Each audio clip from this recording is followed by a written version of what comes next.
애덤 스미스의 국부론 제4장 화폐의 기원과 용도에 대하여. 분업이 충분히 확립되면 한 사람의 욕구 중에서 자신의 노동으로 충족할 수 있는 부분은 매우 작습니다. 그는 자신의 노동 생산물 중에서 자신이 소비하고 남은 잉여 부분을 다른 사람들의 노동 생산물 중에서 자신이 필요로 하는 부분과 교환함으로써 자신의 욕구 대부분을 충족합니다. 이처럼 모든 사람이 교환을 통해 생활하게 되어 어느 정도는 상인이 되며 사회 전체는 본질적으로 상업사회로 발전하게 됩니다.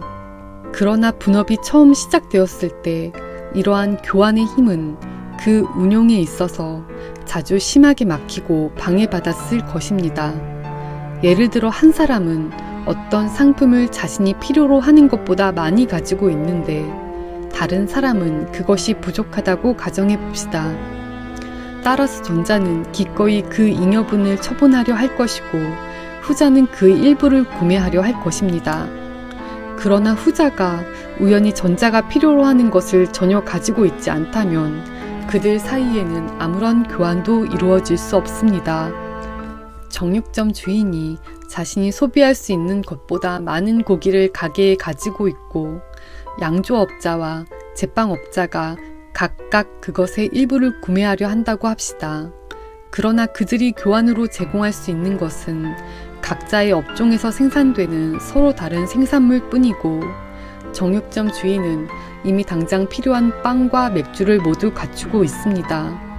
이런 경우 그들 사이에는 교환이 이루어질 수 없습니다. 그는 그들의 상인이 될 수 없고 그들은 그의 고객이 될 수 없으며 이렇게 그들 모두는 서로에게 덜 유용한 존재가 됩니다. 이러한 불편함을 피하기 위해 분업이 처음 확립된 후 사회의 모든 시기에 있어서 신중한 사람이라면 자연스럽게 자신의 일을 다음과 같이 처리하려고 노력했을 것입니다. 즉 자신의 고유한 산업 생산물 외에도 사람들이 자신의 산업 생산물과 교환하기를 거부할 가능성이 적을 것이라고 생각되는 어떤 한 가지 상품을 항상 일정량 보유하고 있도록 말입니다. 이러한 목적을 위해 많은 다양한 상품들이 연이어 고안되고 사용되었을 것입니다. 문명이 발달하기 전 시대에는 소가 상업의 일반적 수단이었다고 합니다. 비록 그것이 매우 불편한 수단이었지만 고대에는 사물이 그것들과 교환으로 주어진 소의 수에 따라 가치가 평가되었다는 것을 우리는 발견합니다.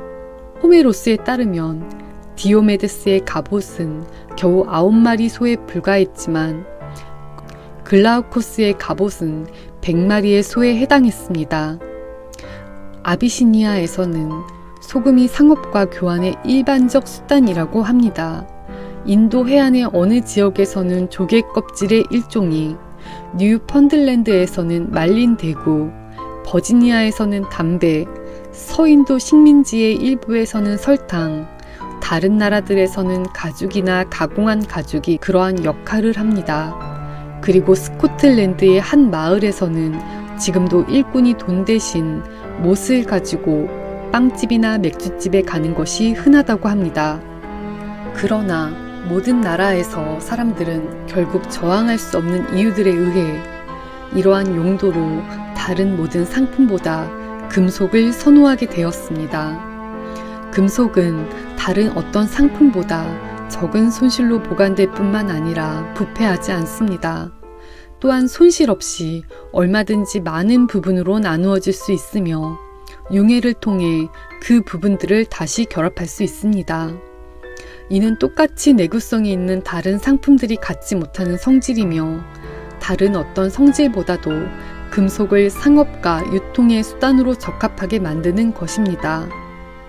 예를 들어 소금을 사려고 하는데 맞바꿀 수 있는 것이 소밖에 없는 사람은 한 번에 소 한 마리나 양 한 마리의 가치의 소금을 사야 했을 것입니다. 그는 이것보다 적게 살 수 없었는데 왜냐하면 그가 대가로 주어야 하는 것은 손실 없이 나누어질 수 없었기 때문입니다. 만약 그가 더 많이 사려고 한다면 같은 이유로 2배나 3배의 양, 즉 소 두세 마리나 양 두세 마리의 가치를 사야 했을 것입니다. 반대로 양이나 소 대신에 금속을 교환으로 줄 수 있다면 그는 금속의 양을 당장 필요로 하는 상품의 정확한 양에 맞추어 쉽게 비례시킬 수 있었을 것입니다.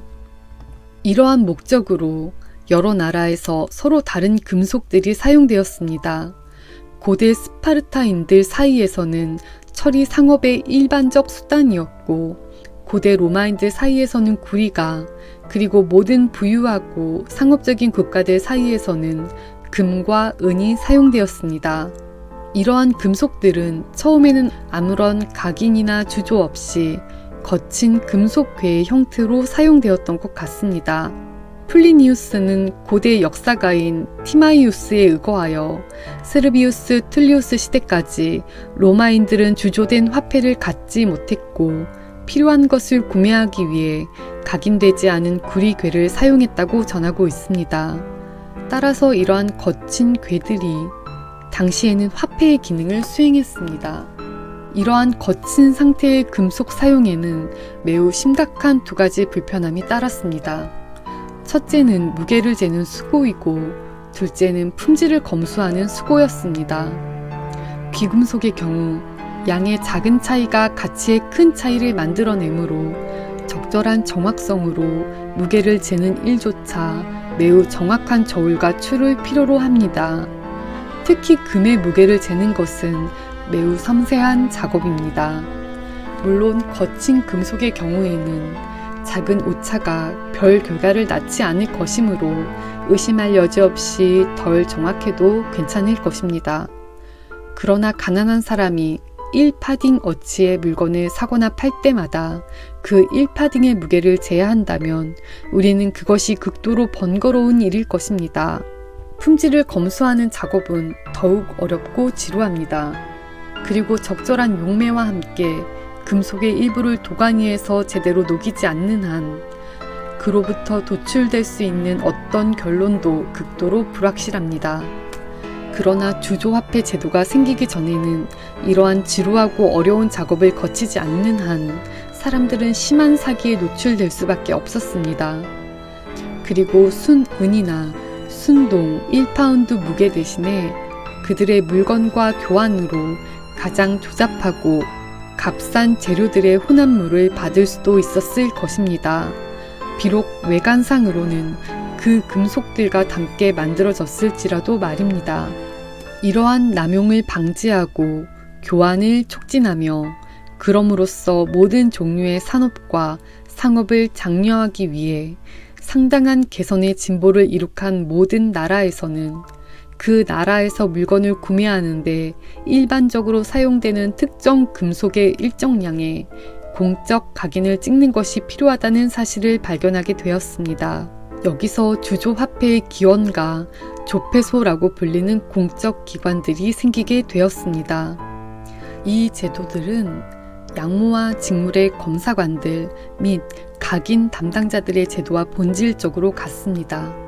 이 모든 것들은 시장에서 나올 때 서로 다른 상품들의 수량과 균일한 품질을 공적 각인을 통해 확인하려는 동일한 목적을 갖고 있습니다.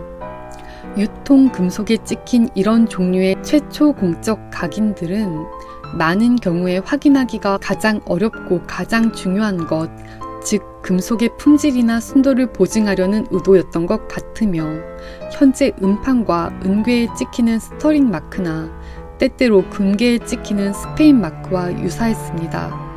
이것들은 금속편의 한쪽 면에만 찍히고 전체 표면을 덮지 않아서 순도는 보증하지만 금속의 무게는 확인되지 않습니다. 아브라함이 에브론에게 막벨라 밭값으로 지불하기로 합의한 은 400세겔의 무게를 달았습니다. 그것들은 상인들의 통용화폐라고 했지만 현재의 금괴나 은괴와 같은 방식으로 개수가 아닌 무게로 받아들여졌습니다. 고대 영국 섹슨 왕들의 수입은 화폐로가 아니라 현물로, 즉 모든 종류의 음식과 생필품으로 지불되었다고 합니다. 정보광 윌리엄이 그것들을 화폐로 지불하는 관행을 도입했습니다. 그러나 이 화폐는 오랫동안 국고에서 개수가 아닌 무게로 수납되었습니다. 이러한 금속들을 정확하게 달아야 하는 불편함과 어려움이 주화 제도의 계기가 되었는데, 그 각인이 금속의 양면 전체를 때로는 가장자리까지도 덮어서 금속의 순도뿐만 아니라 무게까지도 확인한다고 여겨졌습니다. 따라서 그러한 주화들은 현재와 같이 무게를 달 필요 없이 개수로 받아들여졌습니다. 이러한 주화들의 명칭은 원래 그것들에 포함된 금속의 무게나 양을 표현했던 것 같습니다. 로마에서 처음 화폐를 주조한 세르비우스 툴리우스 시대에 로마의 아스 또는 폰도는 로마의 1파운드 분량의 좋은 구리를 포함했습니다. 그것은 오늘날의 투르아 파운드와 같은 방식으로 12온스로 나뉘었고, 각 온스는 실제로 좋은 구리 1온스를 포함했습니다. 영국 에드워드 1세 시대의 1파운드 스털링은 정해진 순도의 은 1파운드를 포함했습니다. 타워 파운드는 로마 파운드보다 조금 더 무겁고 투르아 파운드보다는 조금 가벼운 것 같습니다. 영국에서 투르아 파운드를 조폐소에 도입한 것은 헨리 8세 18년의 일입니다. 프랑스 리브르는 샤르마뉴 시대의 순도의 은 1파운드에 해당했습니다. 상파뉴의 투르아 시장은 그 당시 유럽의 모든 나라 사람들이 드나들었고, 그렇게 유명한 시장의 도량형은 일반적으로 알려지고 신뢰받았습니다. 스코틀랜드 화폐 파운드는 알렉산더 1세부터 로버트 브루스 시대까지 영국 파운드 스털링과 같은 무게와 순도의 은 1파운드에 해당했습니다. 영국, 프랑스, 스코틀랜드의 페니들도 원래는 모두 실제 페니 무게의 은, 즉 1온스의 20분의 1, 1파운드의 240분의 1에 해당했습니다. 실링 역시 원래는 무게의 명칭이었던 것 같습니다. 헨리 3세의 고대 법령은 미리 쿼터당 12실링일 때 1파딩의 빵은 11실링 4펜스의 무게가 나가야 한다고 말합니다. 그러나 실링과 페니 사이의 비율이나 실링과 파운드 사이의 비율은 페니와 파운드 사이의 비율만큼 일정하고 균일하지 않았던 것 같습니다. 영국 왕국 초기에는 프랑스 수 또는 실링은 경우에 따라 5페니, 12페니, 20페니, 40페니를 포함한 것으로 나타납니다. 고대 섹슨족 사이에서는 실링이 한때 겨우 5페니만을 포함한 것으로 나타나며, 고대 프랑크족인 이웃들과 마찬가지로 그들 사이에서도 그것이 가변적이었을 가능성이 높습니다. 그러나 프랑스는 샤르마뉴 시대부터, 영국은 정보강 윌리엄 시대부터 파운드, 실링, 페니 사이의 비율은 현재와 똑같이 균일하게 유지된 것 같습니다. 비록 각각의 가치는 매우 달랐지만 말입니다. 왜냐하면 세계 모든 나라에서 군주들과 주권 국가들의 탐욕과 불의가 그들 국민들의 신뢰를 악용하여 원래 그들의 주화에 포함되어 있던 실제 금속의 양을 점차적으로 줄여왔기 때문이라고 나는 믿습니다. 로마의 아스는 공화정 말기에는 원래 가치의 20분의 1로 축소되어 1파운드의 무게 대신에 겨우 0.5온스의 무게밖에 나가지 않게 되었습니다. 영국의 파운드와 페니는 현재 원래 가치의 약 3분의 1, 스코틀랜드의 파운드와 페니는 약 31분의 1, 프랑스의 파운드와 페니는 약 66분의 1만을 포함하고 있습니다. 이러한 조작을 통해 그것을 행한 군주들과 주권 국가들은 겉보기에는 그렇지 않게 보일 수 있었지만 필요했을 것보다 적은 양의 은으로 그들의 부채를 지불하고 약속을 이행할 수 있게 되었습니다. 그것은 정말로 겉보기에만 그랬습니다. 왜냐하면 그들의 채권자들은 실제로는 그들에게 주어져야 할 것의 일부를 사기당했기 때문입니다. 국가의 다른 모든 채무자들도 같은 특권을 허용받아 옛 화폐로 빌렸던 것을 새롭고 품질이 떨어진 주화에 같은 명목상 액수로 지불할 수 있었습니다. 따라서 그러한 조작들은 항상 채무자에게 유리하고 채권자에게는 파괴적임이 입증되었으며, 때로는 국가적 재난보다 더 크고 더 보편적인 사안들의 운명의 변화를 가져왔습니다. 이런 과정을 통해 화폐는 모든 문명 국가에서 상업의 보편적 수단이 되었고, 그 개입을 통해 모든 종류의 물건들이 사고 팔리거나 서로 교환됩니다. 사람들이 화폐와 교환하거나 서로 물건을 교환할 때 자연스럽게 따르는 규칙들이 무엇인지를 살펴보도록 하겠습니다. 이러한 규칙들이 물건들을 상대적 가치 또는 교환 가치라고 불릴 수 있는 것을 결정합니다. 가치라는 단어는 두 가지 다른 의미를 갖는다는 점을 주목해야 합니다. 때로는 어떤 특정 사물의 효용을 표현하고 때로는 그 사물을 소유함으로 다른 물건들을 구매하는 능력을 표현합니다. 전자는 사용 가치라고 불릴 수 있고 후자는 교환 가치라고 불릴 수 있습니다. 사용 가치가 가장 큰 것들은 자주 교환 가치가 거의 없거나 전혀 없으며 반대로 교환 가치가 가장 큰 것들은 자주 사용 가치가 거의 또는 전혀 없습니다. 예를 들어 물보다 더 유용한 것은 없습니다. 그러나 그곳으로는 거의 아무것도 구매할 수 없습니다. 그것과 교환으로 얻을 수 있는 것은 거의 없습니다. 반대로 다이아몬드는 사용 가치가 거의 없지만 그것과 교환으로 매우 많은 양의 다른 물건들을 쉽게 얻을 수 있습니다. 상품들의 교환 가치를 규정하는 원리들을 조사하기 위해 다음을 설명합니다. 첫째, 이 교환 가치의 실질적인 척도가 무엇인지, 즉 모든 상품의 진정한 가격이 무엇으로 구성되어 있는지. 둘째, 이 실질적인 가격이 구성되거나 만들어지는 서로 다른 요소들이 무엇인지. 마지막으로 때때로 이러한 가격의 서로 다른 부분들 중 일부나 전부를 그들의 자연적 또는 통상적 비율로 높이거나 낮추는지, 즉 때때로 상품들의 시장 가격, 즉 실제 가격이 그들의 자연 가격이라고 불릴 수 있는 것과 정확히 일치하지 않는 원인이 무엇인지. 저는 이 세 가지 주제를 다음 세 장에서 가능한 한 충분하고 명확하게 설명하려고 노력하겠습니다. 이를 위해 독자분들의 인내와 주의를 간곡히 부탁드립니다. 어떤 부분은 불필요하게 장황하게 보일 수도 있지만 세부 사항을 검토하기 위해서는 인내가 필요하고 제가 할 수 있는 가장 충분한 설명을 한 후에도 여전히 어느 정도 모호하게 보일 수 있는 것을 이해하기 위해서는 주의가 필요합니다. 저는 명료하다는 것을 확실히 하기 위해 다소 장황해질 위험을 기꺼이 감수하려고 하며 명료해지기 위해 최선을 다한 후에도 그 자체의 본질상 극도로 추상적인 주제에는 여전히 어떤 모호함이 남아 있을 수도 있습니다.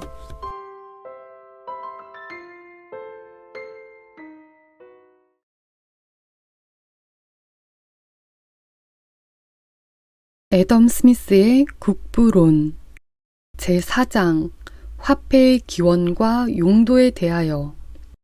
분업이 충분히 확립되면 한 사람의 욕구 중에서 자신의 노동으로 충족할 수 있는 부분은 매우 작습니다. 그는 자신의 노동 생산물 중에서 자신이 소비하고 남은 잉여 부분을 다른 사람들의 노동 생산물 중에서 자신이 필요로 하는 부분과 교환함으로써 자신의 욕구 대부분을 충족합니다. 이처럼 모든 사람이 교환을 통해 생활하게 되어 어느 정도는 상인이 되며 사회 전체는 본질적으로 상업사회로 발전하게 됩니다. 그러나 분업이 처음 시작되었을 때 이러한 교환의 힘은 그 운용에 있어서 자주 심하게 막히고 방해받았을 것입니다. 예를 들어 한 사람은 어떤 상품을 자신이 필요로 하는 것보다 많이 가지고 있는데 다른 사람은 그것이 부족하다고 가정해 봅시다. 따라서 전자는 기꺼이 그 잉여분을 처분하려 할 것이고 후자는 그 일부를 구매하려 할 것입니다. 그러나 후자가 우연히 전자가 필요로 하는 것을 전혀 가지고 있지 않다면 그들 사이에는 아무런 교환도 이루어질 수 없습니다. 정육점 주인이 자신이 소비할 수 있는 것보다 많은 고기를 가게에 가지고 있고 양조업자와 제빵업자가 각각 그것의 일부를 구매하려 한다고 합시다. 그러나 그들이 교환으로 제공할 수 있는 것은 각자의 업종에서 생산되는 서로 다른 생산물 뿐이고 정육점 주인은 이미 당장 필요한 빵과 맥주를 모두 갖추고 있습니다. 이런 경우 그들 사이에는 교환이 이루어질 수 없습니다. 그는 그들의 상인이 될 수 없고 그들은 그의 고객이 될 수 없으며 이렇게 그들 모두는 서로에게 덜 유용한 존재가 됩니다. 이러한 불편함을 피하기 위해 분업이 처음 확립된 후 사회의 모든 시기에 있어서 신중한 사람이라면 자연스럽게 자신의 일을 다음과 같이 처리하려고 노력했을 것입니다. 즉, 자신의 고유한 산업 생산물 외에도 사람들이 자신의 산업 생산물과 교환하기를 거부할 가능성이 적을 것이라고 생각되는 어떤 한 가지 상품을 항상 일정량 보유하고 있도록 말입니다. 이러한 목적을 위해 많은 다양한 상품들이 연이어 고안되고 사용되었을 것입니다. 문명이 발달하기 전 시대에는 소가 상업의 일반적 수단이었다고 합니다. 비록 그것이 매우 불편한 수단이었지만 고대에는 사물이 그것들과 교환으로 주어진 소의 수에 따라 가치가 평가되었다는 것을 우리는 발견합니다. 호메로스에 따르면 디오메데스의 갑옷은 겨우 9마리 소에 불과했지만 글라우코스의 갑옷은 100마리의 소에 해당했습니다. 아비시니아에서는 소금이 상업과 교환의 일반적 수단이라고 합니다.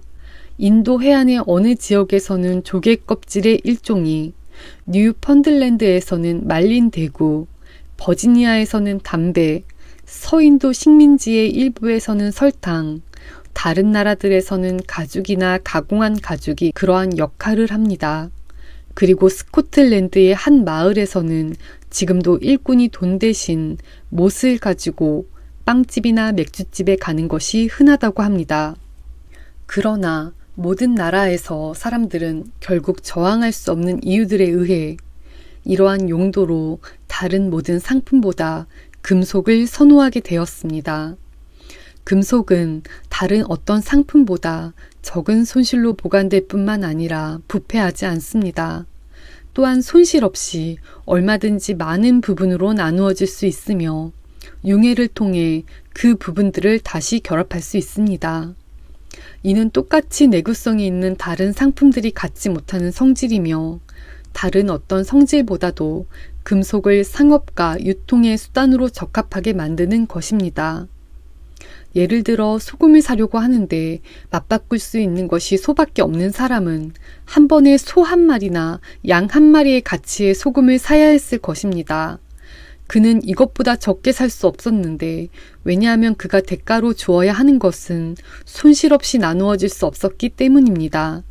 만약 그가 더 많이 사려고 한다면 같은 이유로 2배나 3배의 양, 즉 소 2~3마리나 양 2~3마리의 가치를 사야 했을 것입니다.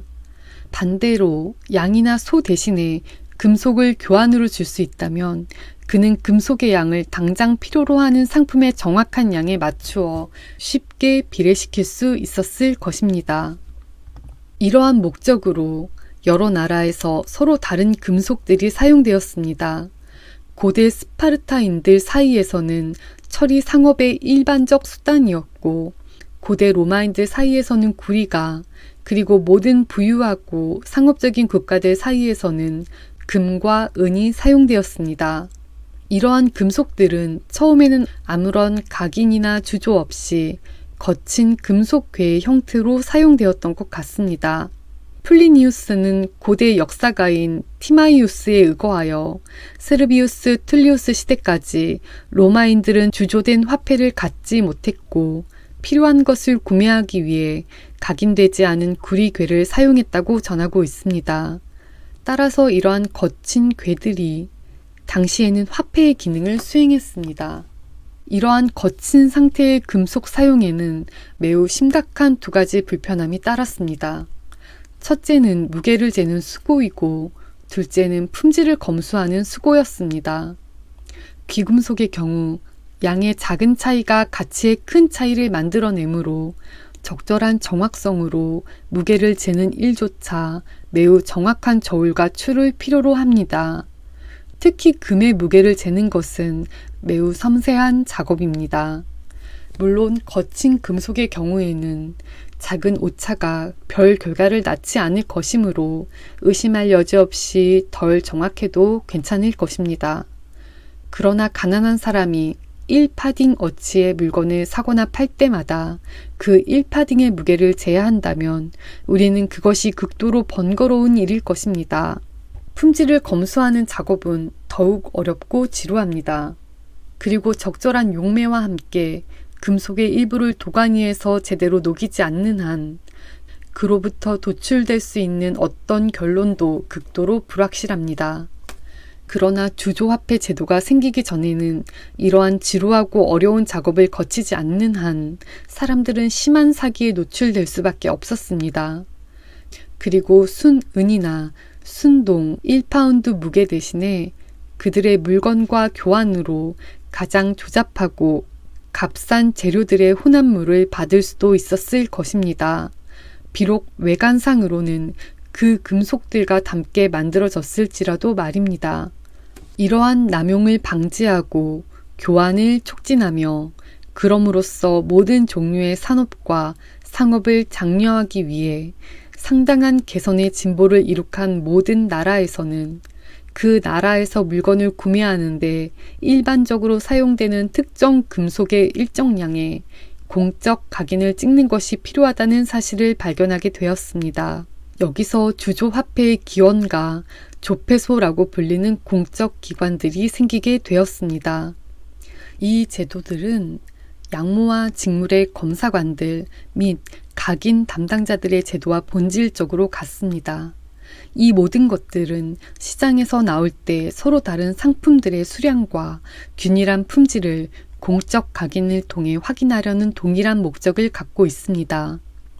유통 금속에 찍힌 이런 종류의 최초 공적 각인들은 많은 경우에 확인하기가 가장 어렵고 가장 중요한 것, 즉 금속의 품질이나 순도를 보증하려는 의도였던 것 같으며 현재 음판과 은괴에 찍히는 스터링 마크나 때때로 금괴에 찍히는 스페인 마크와 유사했습니다.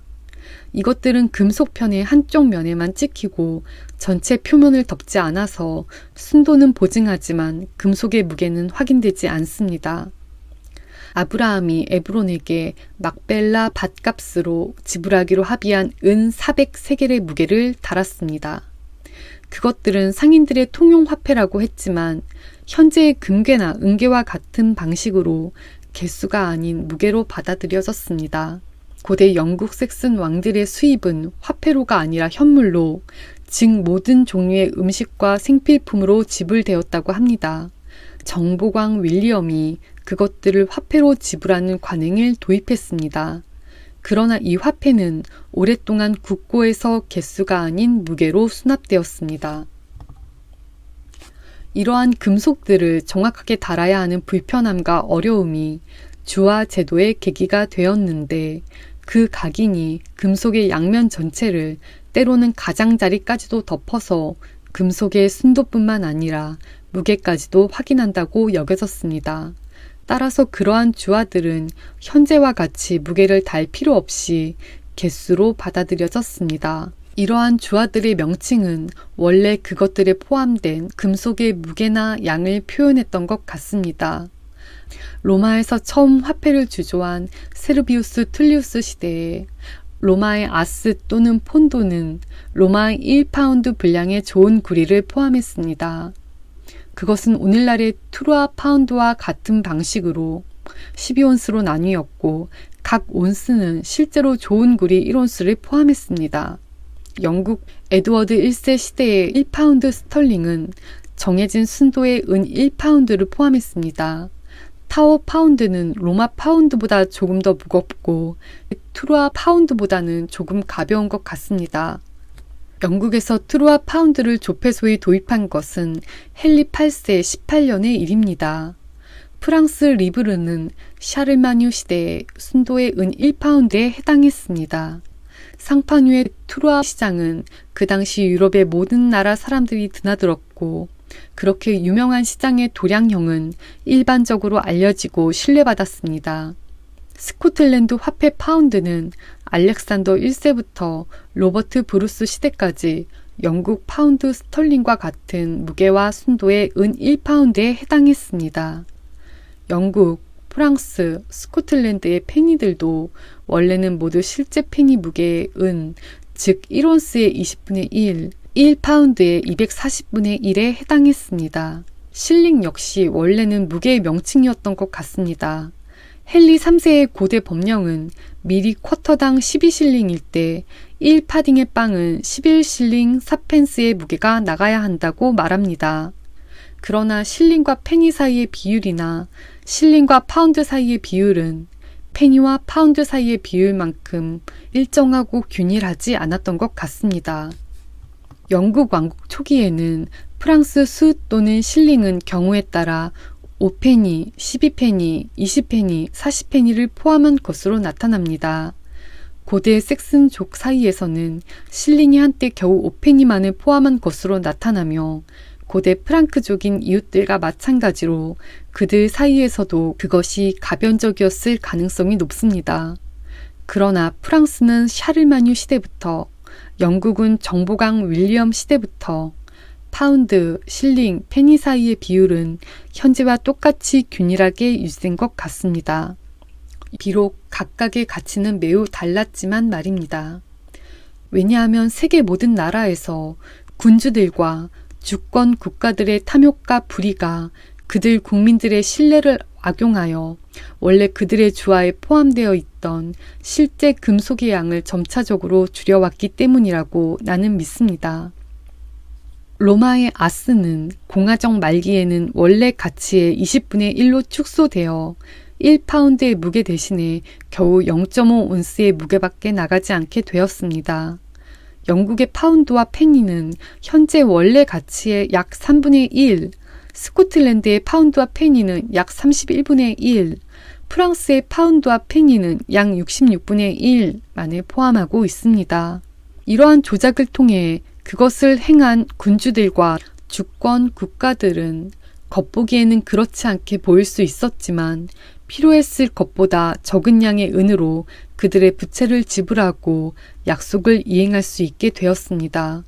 그것은 정말로 겉보기에만 그랬습니다. 왜냐하면 그들의 채권자들은 실제로는 그들에게 주어져야 할 것의 일부를 사기당했기 때문입니다. 국가의 다른 모든 채무자들도 같은 특권을 허용받아 옛 화폐로 빌렸던 것을 새롭고 품질이 떨어진 주화에 같은 명목상 액수로 지불할 수 있었습니다. 따라서 그러한 조작들은 항상 채무자에게 유리하고 채권자에게는 파괴적임이 입증되었으며 때로는 국가적 재난보다 더 크고 더 보편적인 사안들의 운명의 변화를 가져왔습니다. 이런 과정을 통해 화폐는 모든 문명 국가에서 상업의 보편적 수단이 되었고 그 개입을 통해 모든 종류의 물건들이 사고 팔리거나 서로 교환됩니다. 사람들이 화폐와 교환하거나 서로 물건을 교환할 때 자연스럽게 따르는 규칙들이 무엇인지를 살펴보도록 하겠습니다. 이러한 규칙들이 물건들을 상대적 가치 또는 교환 가치라고 불릴 수 있는 것을 결정합니다. 가치라는 단어는 두 가지 다른 의미를 갖는다는 점을 주목해야 합니다. 때로는 어떤 특정 사물의 효용을 표현하고 때로는 그 사물을 소유함으로 다른 물건들을 구매하는 능력을 표현합니다. 전자는 사용 가치라고 불릴 수 있고 후자는 교환 가치라고 불릴 수 있습니다. 사용 가치가 가장 큰 것들은 자주 교환 가치가 거의 없거나 전혀 없으며 반대로 교환 가치가 가장 큰 것들은 자주 사용 가치가 거의 또는 전혀 없습니다. 예를 들어 물보다 더 유용한 것은 없습니다. 그러나 그곳으로는 거의 아무것도 구매할 수 없습니다. 그것과 교환으로 얻을 수 있는 것은 거의 없습니다. 반대로 다이아몬드는 사용 가치가 거의 없지만 그것과 교환으로 매우 많은 양의 다른 물건들을 쉽게 얻을 수 있습니다. 상품들의 교환 가치를 규정하는 원리들을 조사하기 위해 다음을 설명합니다. 첫째, 이 교환 가치의 실질적인 척도가 무엇인지, 즉 모든 상품의 진정한 가격이 무엇으로 구성되어 있는지. 둘째, 이 실질적인 가격이 구성되거나 만들어지는 서로 다른 요소들이 무엇인지. 마지막으로 때때로 이러한 가격의 서로 다른 부분들 중 일부나 전부를 그들의 자연적 또는 통상적 비율로 높이거나 낮추는지, 즉 때때로 상품들의 시장 가격, 즉 실제 가격이 그들의 자연 가격이라고 불릴 수 있는 것과 정확히 일치하지 않는 원인이 무엇인지, 저는 이 세 가지 주제를 다음 세 장에서 가능한 한 충분하고 명확하게 설명하려고 노력하겠습니다. 이를 위해 독자분들의 인내와 주의를 간곡히 부탁드립니다. 어떤 부분은 불필요하게 장황하게 보일 수도 있지만 세부 사항을 검토하기 위해서는 인내가 필요하고, 제가 할 수 있는 가장 충분한 설명을 한 후에도 여전히 어느 정도 모호하게 보일 수 있는 것을 이해하기 위해서는 주의가 필요합니다. 저는 명료하다는 것을 확실히 하기 위해 다소 장황해질 위험을 기꺼이 감수하려고 하며, 명료해지기 위해 최선을 다한 후에도 그 자체의 본질상 극도로 추상적인 주제에는 여전히 어떤 모호함이 남아 있을 수도 있습니다.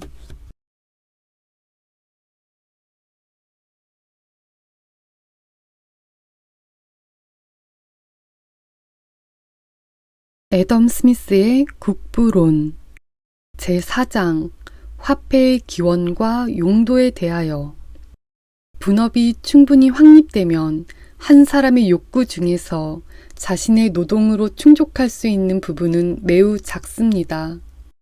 그는 자신의 노동 생산물 중에서 자신이 소비하고 남은 잉여 부분을 다른 사람들의 노동 생산물 중에서 자신이 필요로 하는 부분과 교환함으로써 자신의 욕구 대부분을 충족합니다. 이처럼 모든 사람이 교환을 통해 생활하게 되어 어느 정도는 상인이 되며 사회 전체는 본질적으로 상업사회로 발전하게 됩니다. 그러나 분업이 처음 시작되었을 때 이러한 교환의 힘은 그 운용에 있어서 자주 심하게 막히고 방해받았을 것입니다. 예를 들어 한 사람은 어떤 상품을 자신이 필요로 하는 것보다 많이 가지고 있는데 다른 사람은 그것이 부족하다고 가정해 봅시다. 따라서 전자는 기꺼이 그 잉여분을 처분하려 할 것이고 후자는 그 일부를 구매하려 할 것입니다. 그러나 후자가 우연히 전자가 필요로 하는 것을 전혀 가지고 있지 않다면 그들 사이에는 아무런 교환도 이루어질 수 없습니다. 정육점 주인이 자신이 소비할 수 있는 것보다 많은 고기를 가게에 가지고 있고 양조업자와 제빵업자가 각각 그것의 일부를 구매하려 한다고 합시다. 그러나 그들이 교환으로 제공할 수 있는 것은 각자의 업종에서 생산되는 서로 다른 생산물 뿐이고, 정육점 주인은 이미 당장 필요한 빵과 맥주를 모두 갖추고 있습니다. 이런 경우 그들 사이에는 교환이 이루어질 수 없습니다. 그는 그들의 상인이 될 수 없고 그들은 그의 고객이 될 수 없으며, 이렇게 그들 모두는 서로에게 덜 유용한 존재가 됩니다. 이러한 불편함을 피하기 위해 분업이 처음 확립된 후 사회의 모든 시기에 있어서 신중한 사람이라면 자연스럽게 자신의 일을 다음과 같이 처리하려고 노력했을 것입니다.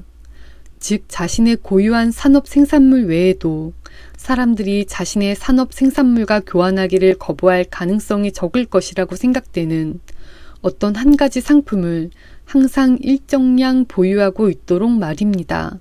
이러한 목적을 위해 많은 다양한 상품들이 연이어 고안되고 사용되었을 것입니다. 문명이 발달하기 전 시대에는 소가 상업의 일반적 수단이었다고 합니다. 비록 그것이 매우 불편한 수단이었지만 고대에는 사물이 그것들과 교환으로 주어진 소의 수에 따라 가치가 평가되었다는 것을 우리는 발견합니다. 호메로스에 따르면 디오메데스의 갑옷은 겨우 9마리 소에 불과했지만 글라우코스의 갑옷은 100마리의 소에 해당했습니다. 아비시니아에서는 소금이 상업과 교환의 일반적 수단이라고 합니다. 인도 해안의 어느 지역에서는 조개 껍질의 일종이, 뉴펀들랜드에서는 말린 대구, 버지니아에서는 담배, 서인도 식민지의 일부에서는 설탕, 다른 나라들에서는 가죽이나 가공한 가죽이 그러한 역할을 합니다. 그리고 스코틀랜드의 한 마을에서는 지금도 일꾼이 돈 대신 못을 가지고 빵집이나 맥주집에 가는 것이 흔하다고 합니다. 그러나 모든 나라에서 사람들은 결국 저항할 수 없는 이유들에 의해 이러한 용도로 다른 모든 상품보다 금속을 선호하게 되었습니다.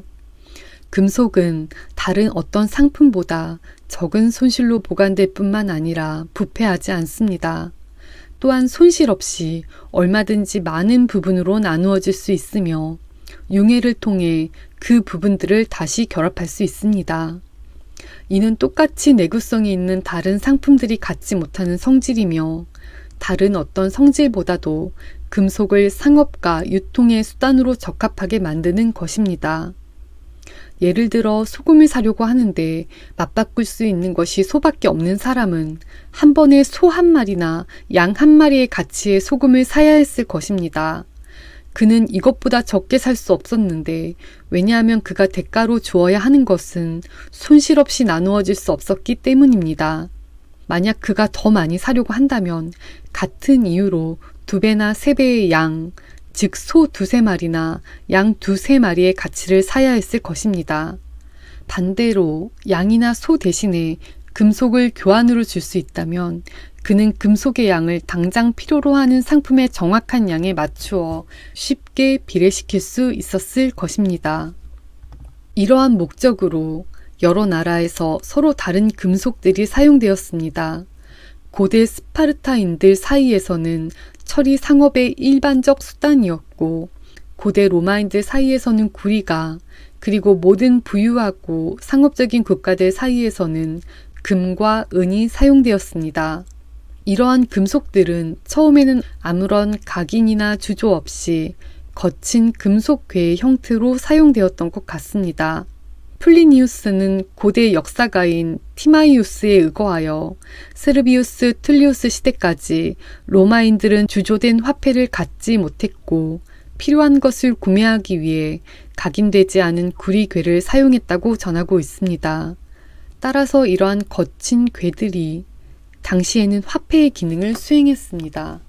이러한 거친 상태의 금속 사용에는 매우 심각한 2가지 불편함이 따랐습니다. 첫째는 무게를 재는 수고이고 둘째는 품질을 검수하는 수고였습니다. 귀금속의 경우 양의 작은 차이가 가치의 큰 차이를 만들어내므로 적절한 정확성으로 무게를 재는 일조차 매우 정확한 저울과 추를 필요로 합니다. 특히 금의 무게를 재는 것은 매우 섬세한 작업입니다. 물론 거친 금속의 경우에는 작은 오차가 별 결과를 낳지 않을 것이므로 의심할 여지 없이 덜 정확해도 괜찮을 것입니다. 그러나 가난한 사람이 1파딩 어치의 물건을 사거나 팔 때마다 그 1파딩의 무게를 재야 한다면 우리는 그것이 극도로 번거로운 일일 것입니다. 품질을 검수하는 작업은 더욱 어렵고 지루합니다. 그리고 적절한 용매와 함께 금속의 일부를 도가니에서 제대로 녹이지 않는 한 그로부터 도출될 수 있는 어떤 결론도 극도로 불확실합니다. 그러나 주조화폐 제도가 생기기 전에는 이러한 지루하고 어려운 작업을 거치지 않는 한 사람들은 심한 사기에 노출될 수밖에 없었습니다. 그리고 순은이나 순동 1파운드 무게 대신에 그들의 물건과 교환으로 가장 조잡하고 값싼 재료들의 혼합물을 받을 수도 있었을 것입니다. 비록 외관상으로는 그 금속들과 함께 만들어졌을지라도 말입니다. 이러한 남용을 방지하고 교환을 촉진하며 그럼으로써 모든 종류의 산업과 상업을 장려하기 위해 상당한 개선의 진보를 이룩한 모든 나라에서는 그 나라에서 물건을 구매하는데 일반적으로 사용되는 특정 금속의 일정량의 공적 각인을 찍는 것이 필요하다는 사실을 발견하게 되었습니다. 여기서 주조화폐의 기원과 조폐소라고 불리는 공적 기관들이 생기게 되었습니다. 이 제도들은 양모와 직물의 검사관들 및 각인 담당자들의 제도와 본질적으로 같습니다. 이 모든 것들은 시장에서 나올 때 서로 다른 상품들의 수량과 균일한 품질을 공적 각인을 통해 확인하려는 동일한 목적을 갖고 있습니다. 유통 금속에 찍힌 이런 종류의 최초 공적 각인들은 많은 경우에 확인하기가 가장 어렵고 가장 중요한 것, 즉 금속의 품질이나 순도를 보증하려는 의도였던 것 같으며 현재 음판과 은괴에 찍히는 스터링 마크나 때때로 금괴에 찍히는 스페인 마크와 유사했습니다. 이것들은 금속편의 한쪽 면에만 찍히고 전체 표면을 덮지 않아서 순도는 보증하지만 금속의 무게는 확인되지 않습니다. 아브라함이 에브론에게 막벨라 밭값으로 지불하기로 합의한 은 400세겔의 무게를 달았습니다. 그것들은 상인들의 통용 화폐라고 했지만 현재의 금괴나 은괴와 같은 방식으로 개수가 아닌 무게로 받아들여졌습니다. 고대 영국 섹슨 왕들의 수입은 화폐로가 아니라 현물로, 즉 모든 종류의 음식과 생필품으로 지불되었다고 합니다. 정보광 윌리엄이 그것들을 화폐로 지불하는 관행을 도입했습니다. 그러나 이 화폐는 오랫동안 국고에서 개수가 아닌 무게로 수납되었습니다. 이러한 금속들을 정확하게 달아야 하는 불편함과 어려움이 주화 제도의 계기가 되었는데 그 각인이 금속의 양면 전체를 때로는 가장자리까지도 덮어서 금속의 순도뿐만 아니라 무게까지도 확인한다고 여겨졌습니다. 따라서 그러한 주화들은 현재와 같이 무게를 달 필요 없이 개수로 받아들여졌습니다. 이러한 주화들의 명칭은 원래 그것들에 포함된 금속의 무게나 양을 표현했던 것 같습니다. 로마에서 처음 화폐를 주조한 세르비우스 툴리우스 시대에 로마의 아스 또는 폰도는 로마의 1파운드 분량의 좋은 구리를 포함했습니다. 그것은 오늘날의 트루아 파운드와 같은 방식으로 12온스로 나뉘었고 각 온스는 실제로 좋은 구리 1온스를 포함했습니다. 영국 에드워드 1세 시대의 1파운드 스털링은 정해진 순도의 은 1파운드를 포함했습니다. 타워 파운드는 로마 파운드보다 조금 더 무겁고 트루아 파운드보다는 조금 가벼운 것 같습니다. 영국에서 트루아 파운드를 조폐소에 도입한 것은 헨리 8세 18년의 일입니다. 프랑스 리브르는 샤르마뉴 시대의 순도의 은 1파운드에 해당했습니다. 상파뉴의 트루아 시장은 그 당시 유럽의 모든 나라 사람들이 드나들었고 그렇게 유명한 시장의 도량형은 일반적으로 알려지고 신뢰받았습니다. 스코틀랜드 화폐 파운드는 알렉산더 1세부터 로버트 브루스 시대까지 영국 파운드 스털링과 같은 무게와 순도의 은 1파운드에 해당했습니다. 영국, 프랑스, 스코틀랜드의 페니들도 원래는 모두 실제 페니 무게의 은, 즉 1온스의 20분의 1, 1파운드의 240분의 1에 해당했습니다. 실링 역시 원래는 무게의 명칭이었던 것 같습니다. 헨리 3세의 고대 법령은 밀이 쿼터당 12실링일 때 1파딩의 빵은 11실링 4펜스의 무게가 나가야 한다고 말합니다. 그러나 실링과 페니 사이의 비율이나 실링과 파운드 사이의 비율은 페니와 파운드 사이의 비율만큼 일정하고 균일하지 않았던 것 같습니다. 영국 왕국 초기에는 프랑스 수 또는 실링은 경우에 따라 5페니, 12페니, 20페니, 40페니를 포함한 것으로 나타납니다. 고대 섹슨족 사이에서는 실링이 한때 겨우 5페니만을 포함한 것으로 나타나며 고대 프랑크족인 이웃들과 마찬가지로 그들 사이에서도 그것이 가변적이었을 가능성이 높습니다. 그러나 프랑스는 샤르마뉴 시대부터 영국은 정보강 윌리엄 시대부터 파운드, 실링, 페니 사이의 비율은 현재와 똑같이 균일하게 유지된 것 같습니다. 비록 각각의 가치는 매우 달랐지만 말입니다.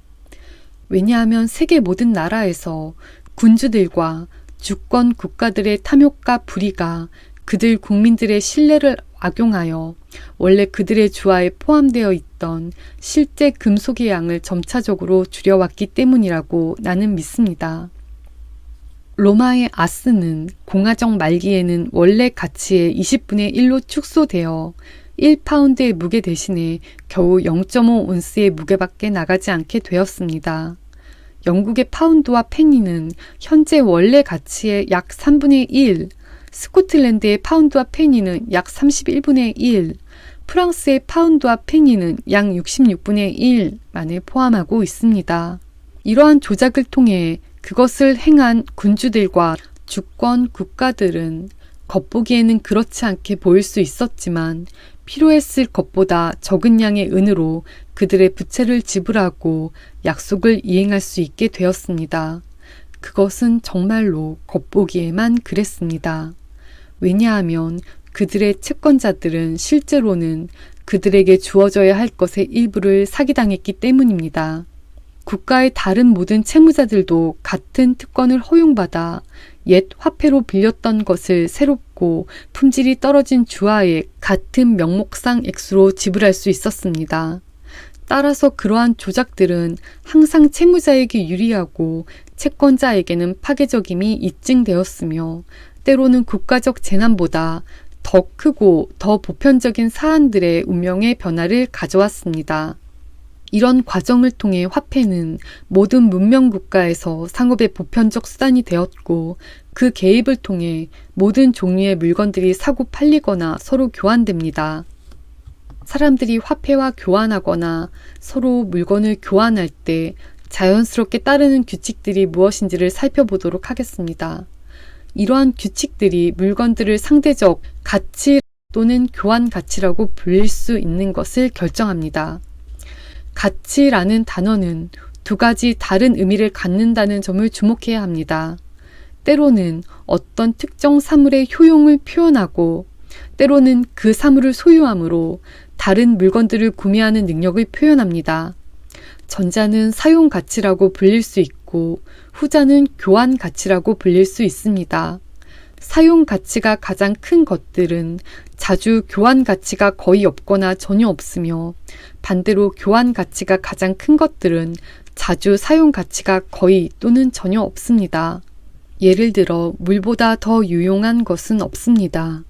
그러나 그곳으로는 거의 아무것도 구매할 수 없습니다. 그것과 교환으로 얻을 수 있는 것은 거의 없습니다. 반대로 다이아몬드는 사용 가치가 거의 없지만 그것과 교환으로 매우 많은 양의 다른 물건들을 쉽게 얻을 수 있습니다. 상품들의 교환 가치를 규정하는 원리들을 조사하기 위해 다음을 설명합니다. 첫째, 이 교환 가치의 실질적인 척도가 무엇인지, 즉 모든 상품의 진정한 가격이 무엇으로 구성되어 있는지. 둘째, 이 실질적인 가격이 구성되거나 만들어지는 서로 다른 요소들이 무엇인지.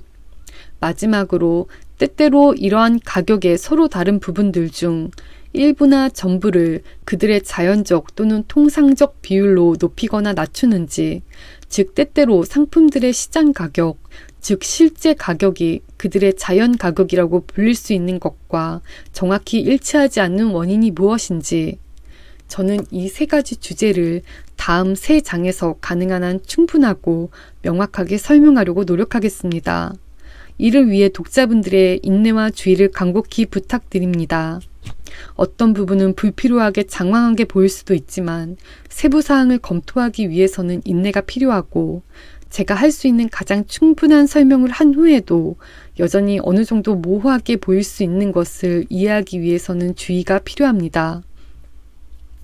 저는 명료하다는 것을 확실히 하기 위해 다소 장황해질 위험을 기꺼이 감수하려고 하며 명료해지기 위해 최선을 다한 후에도 그 자체의 본질상 극도로 추상적인 주제에는 여전히 어떤 모호함이 남아 있을 수도 있습니다.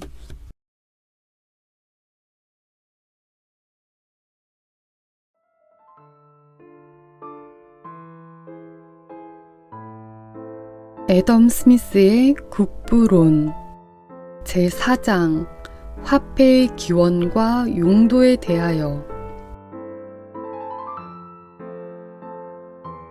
분업이 충분히 확립되면 한 사람의 욕구 중에서 자신의 노동으로 충족할 수 있는 부분은 매우 작습니다. 그는 자신의 노동 생산물 중에서 자신이 소비하고 남은 잉여 부분을 다른 사람들의 노동 생산물 중에서 자신이 필요로 하는 부분과 교환함으로써 자신의 욕구 대부분을 충족합니다. 이처럼 모든 사람이 교환을 통해 생활하게 되어 어느 정도는 상인이 되며 사회 전체는 본질적으로 상업사회로 발전하게 됩니다. 그러나 분업이 처음 시작되었을 때 이러한 교환의 힘은 그 운용에 있어서 자주 심하게 막히고 방해받았을 것입니다.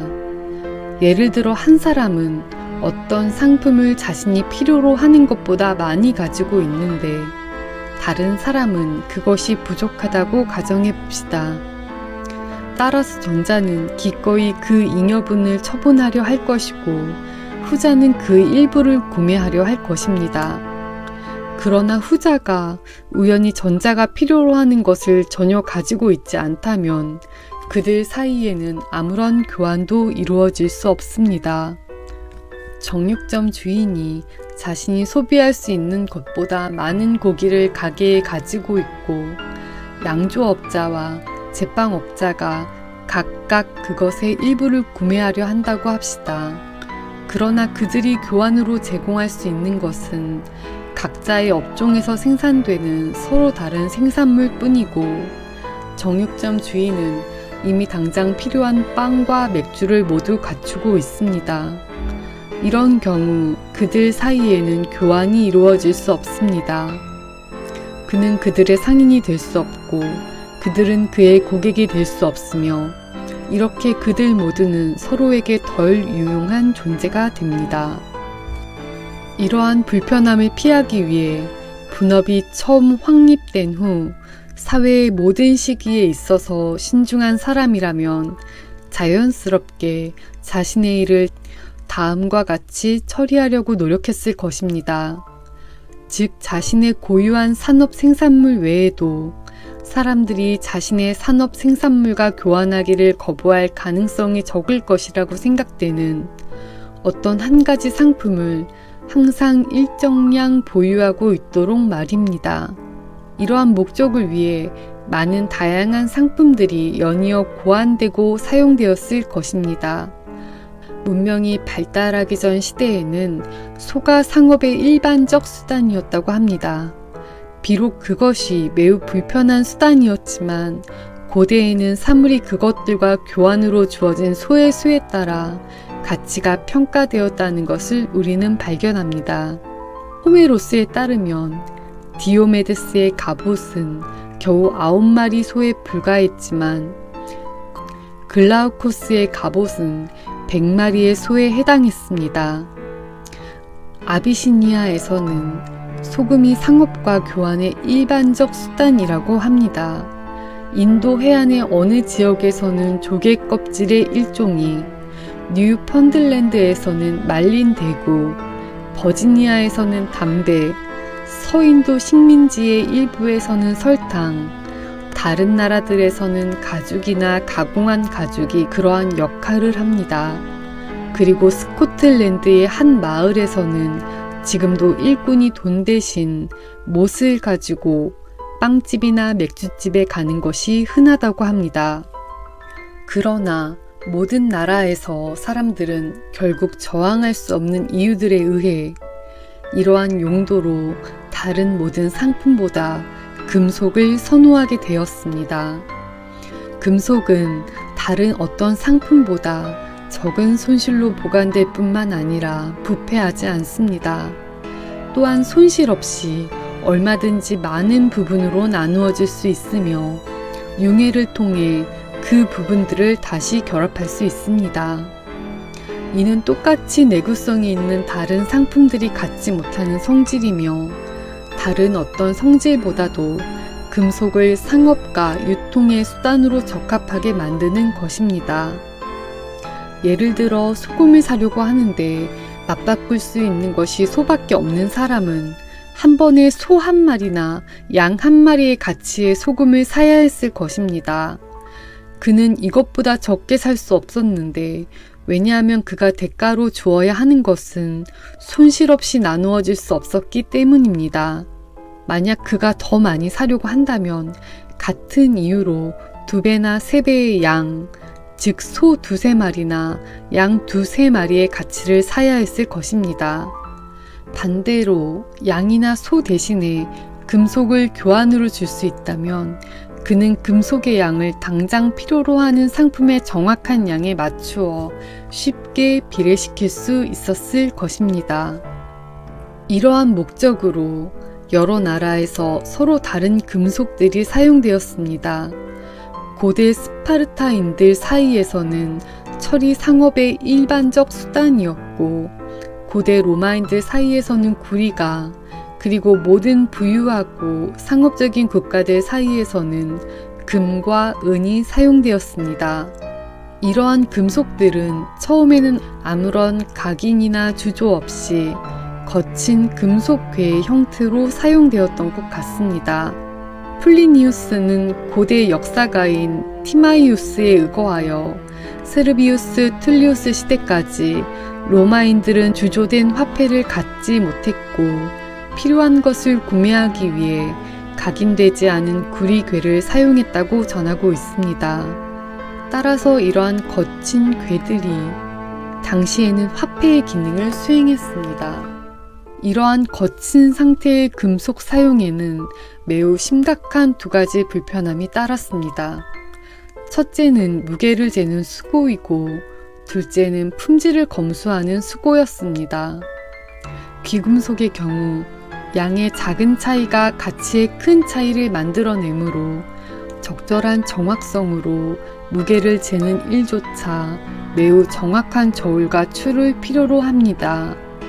특히 금의 무게를 재는 것은 매우 섬세한 작업입니다. 물론 거친 금속의 경우에는 작은 오차가 별 결과를 낳지 않을 것이므로 의심할 여지 없이 덜 정확해도 괜찮을 것입니다. 그러나 가난한 사람이 1파딩 어치의 물건을 사거나 팔 때마다 그 1파딩의 무게를 재야 한다면 우리는 그것이 극도로 번거로운 일일 것입니다. 품질을 검수하는 작업은 더욱 어렵고 지루합니다. 그리고 적절한 용매와 함께 금속의 일부를 도가니에서 제대로 녹이지 않는 한 그로부터 도출될 수 있는 어떤 결론도 극도로 불확실합니다. 그러나 주조화폐 제도가 생기기 전에는 이러한 지루하고 어려운 작업을 거치지 않는 한 사람들은 심한 사기에 노출될 수밖에 없었습니다. 그리고 순은이나 순동 1파운드 무게 대신에 그들의 물건과 교환으로 가장 조잡하고 값싼 재료들의 혼합물을 받을 수도 있었을 것입니다.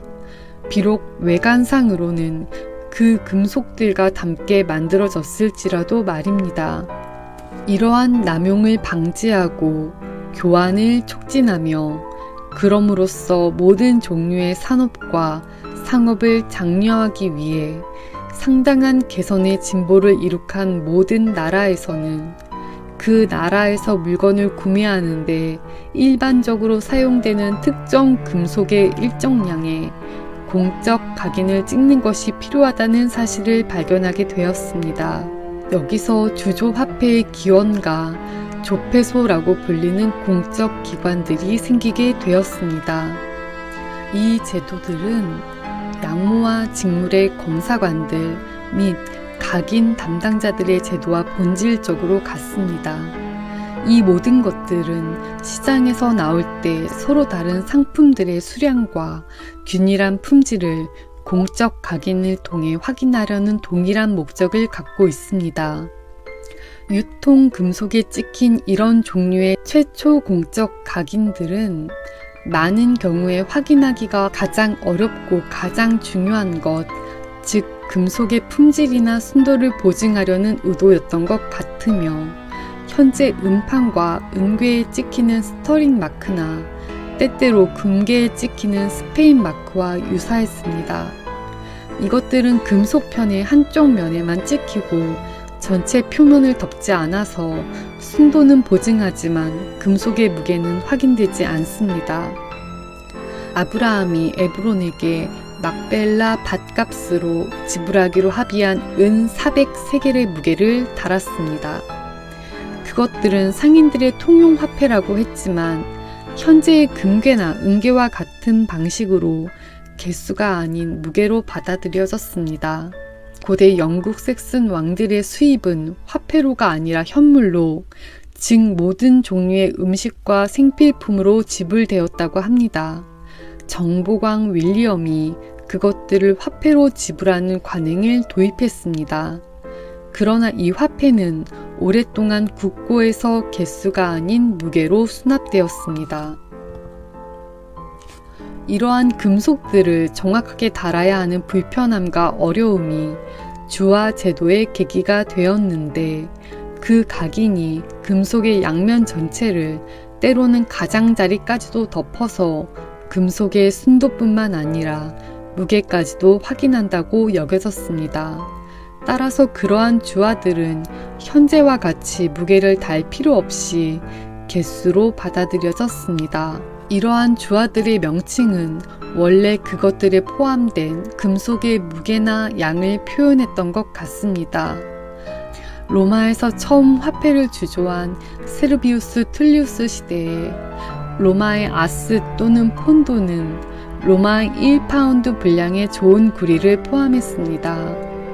그것은 오늘날의 트루아 파운드와 같은 방식으로 12온스로 나뉘었고, 각 온스는 실제로 좋은 구리 1온스를 포함했습니다. 영국 에드워드 1세 시대의 1파운드 스털링은 정해진 순도의 은 1파운드를 포함했습니다. 타오 파운드는 로마 파운드보다 조금 더 무겁고 트루아 파운드보다는 조금 가벼운 것 같습니다.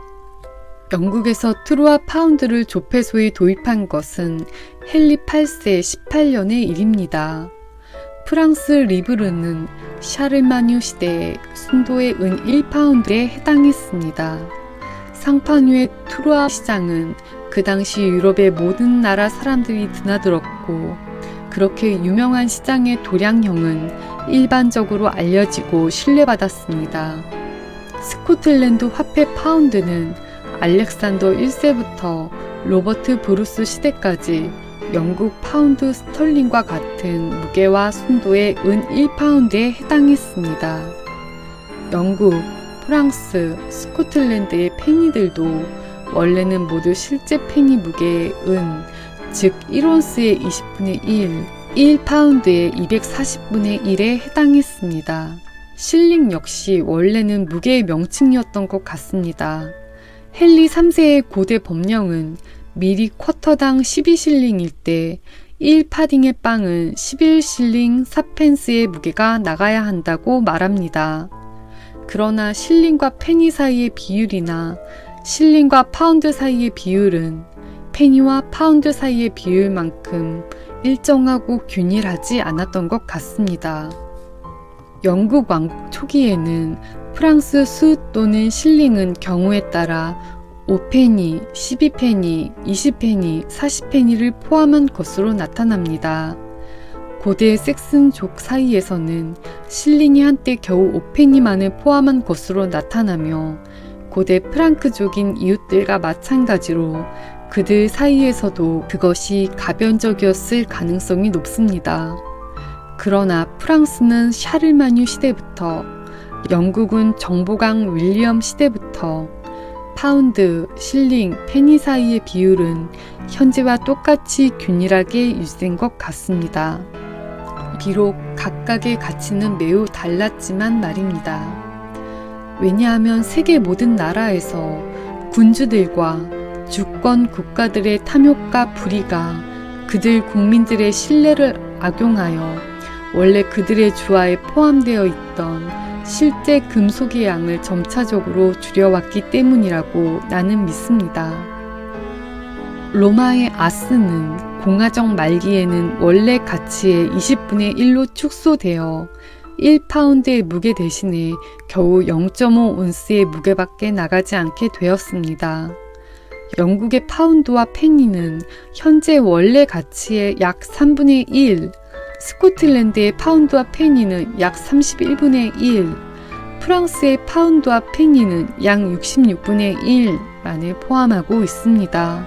이러한 조작을 통해 그것을 행한 군주들과 주권 국가들은 겉보기에는 그렇지 않게 보일 수 있었지만 필요했을 것보다 적은 양의 은으로 그들의 부채를 지불하고 약속을 이행할 수 있게 되었습니다. 그것은 정말로 겉보기에만 그랬습니다. 왜냐하면 그들의 채권자들은 실제로는 그들에게 주어져야 할 것의 일부를 사기당했기 때문입니다.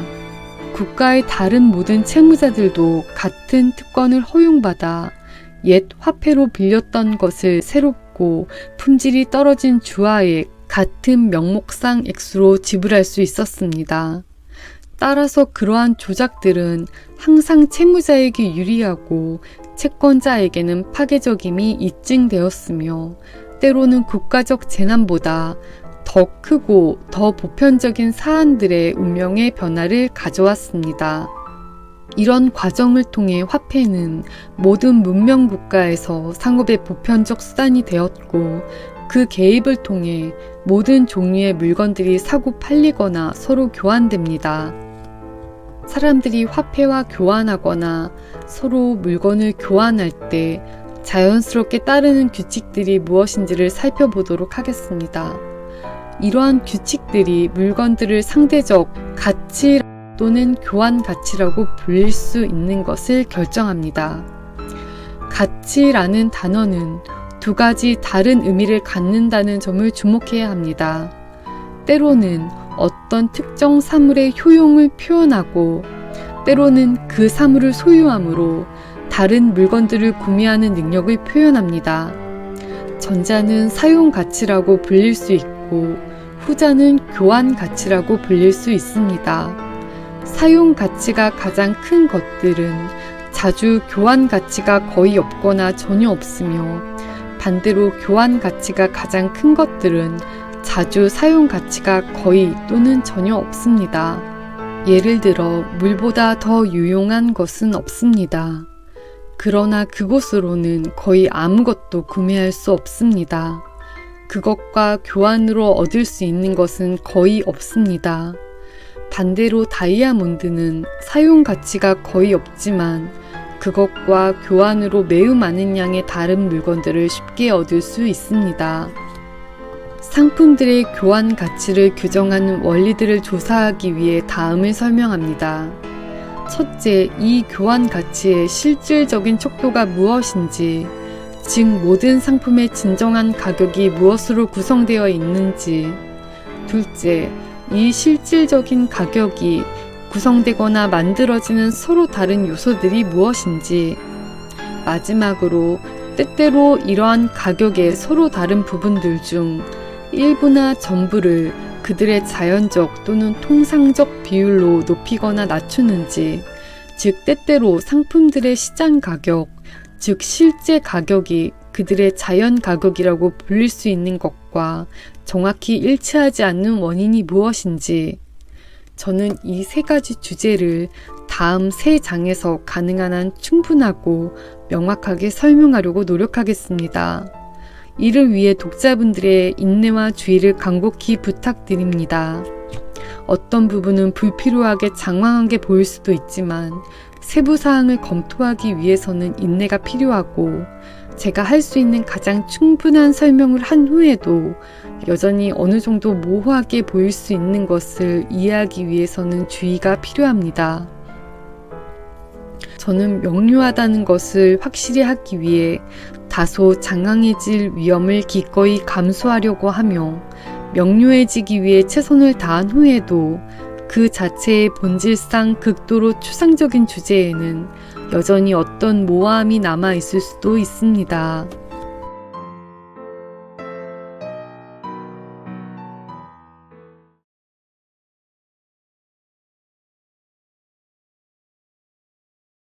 애덤 스미스의 국부론 제4장 화폐의 기원과 용도에 대하여. 분업이 충분히 확립되면 한 사람의 욕구 중에서 자신의 노동으로 충족할 수 있는 부분은 매우 작습니다.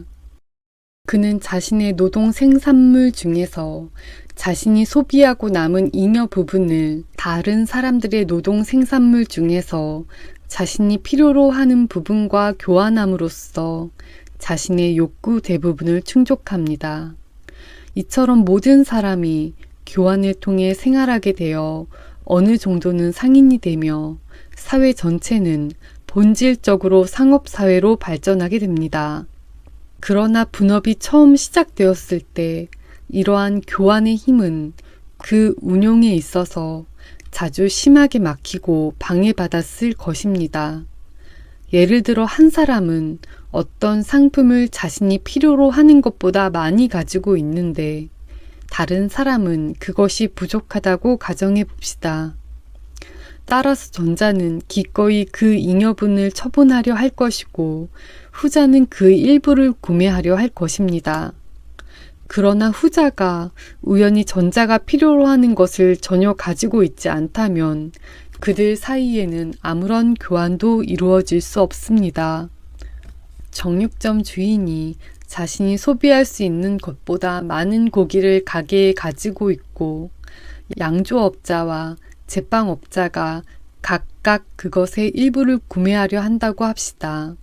그러나 그들이 교환으로 제공할 수 있는 것은 각자의 업종에서 생산되는 서로 다른 생산물 뿐이고 정육점 주인은 이미 당장 필요한 빵과 맥주를 모두 갖추고 있습니다. 이런 경우 그들 사이에는 교환이 이루어질 수 없습니다. 그는 그들의 상인이 될 수 없고 그들은 그의 고객이 될 수 없으며 이렇게 그들 모두는 서로에게 덜 유용한 존재가 됩니다. 이러한 불편함을 피하기 위해 분업이 처음 확립된 후 사회의 모든 시기에 있어서 신중한 사람이라면 자연스럽게 자신의 일을 다음과 같이 처리하려고 노력했을 것입니다. 즉 자신의 고유한 산업 생산물 외에도 사람들이 자신의 산업 생산물과 교환하기를 거부할 가능성이 적을 것이라고 생각되는 어떤 한 가지 상품을 항상 일정량 보유하고 있도록 말입니다. 이러한 목적을 위해 많은 다양한 상품들이 연이어 고안되고 사용되었을 것입니다. 문명이 발달하기 전 시대에는 소가 상업의 일반적 수단이었다고 합니다. 비록 그것이 매우 불편한 수단이었지만 고대에는 사물이 그것들과 교환으로 주어진 소의 수에 따라 가치가 평가되었다는 것을 우리는 발견합니다. 호메로스에 따르면 디오메데스의 갑옷은 겨우 9마리 소에 불과했지만 글라우코스의 갑옷은 100마리의 소에 해당했습니다. 아비시니아에서는 소금이 상업과 교환의 일반적 수단이라고 합니다. 인도 해안의 어느 지역에서는 조개 껍질의 일종이, 뉴펀들랜드에서는 말린 대구, 버지니아에서는 담배, 서인도 식민지의 일부에서는 설탕, 다른 나라들에서는 가죽이나 가공한 가죽이 그러한 역할을 합니다. 그리고 스코틀랜드의 한 마을에서는 지금도 일꾼이 돈 대신 못을 가지고 빵집이나 맥주집에 가는 것이 흔하다고 합니다. 그러나 모든 나라에서 사람들은 결국 저항할 수 없는 이유들에 의해 이러한 용도로 다른 모든 상품보다 금속을 선호하게 되었습니다. 금속은 다른 어떤 상품보다 적은 손실로 보관될 뿐만 아니라 부패하지 않습니다. 또한 손실 없이 얼마든지 많은 부분으로 나누어질 수 있으며 융해를 통해 그 부분들을 다시 결합할 수 있습니다. 이는 똑같이 내구성이 있는 다른 상품들이 갖지 못하는 성질이며 다른 어떤 성질보다도 금속을 상업과 유통의 수단으로 적합하게 만드는 것입니다. 예를 들어 소금을 사려고 하는데 맞바꿀 수 있는 것이 소밖에 없는 사람은 한 번에 소 한 마리나 양 한 마리의 가치의 소금을 사야 했을 것입니다.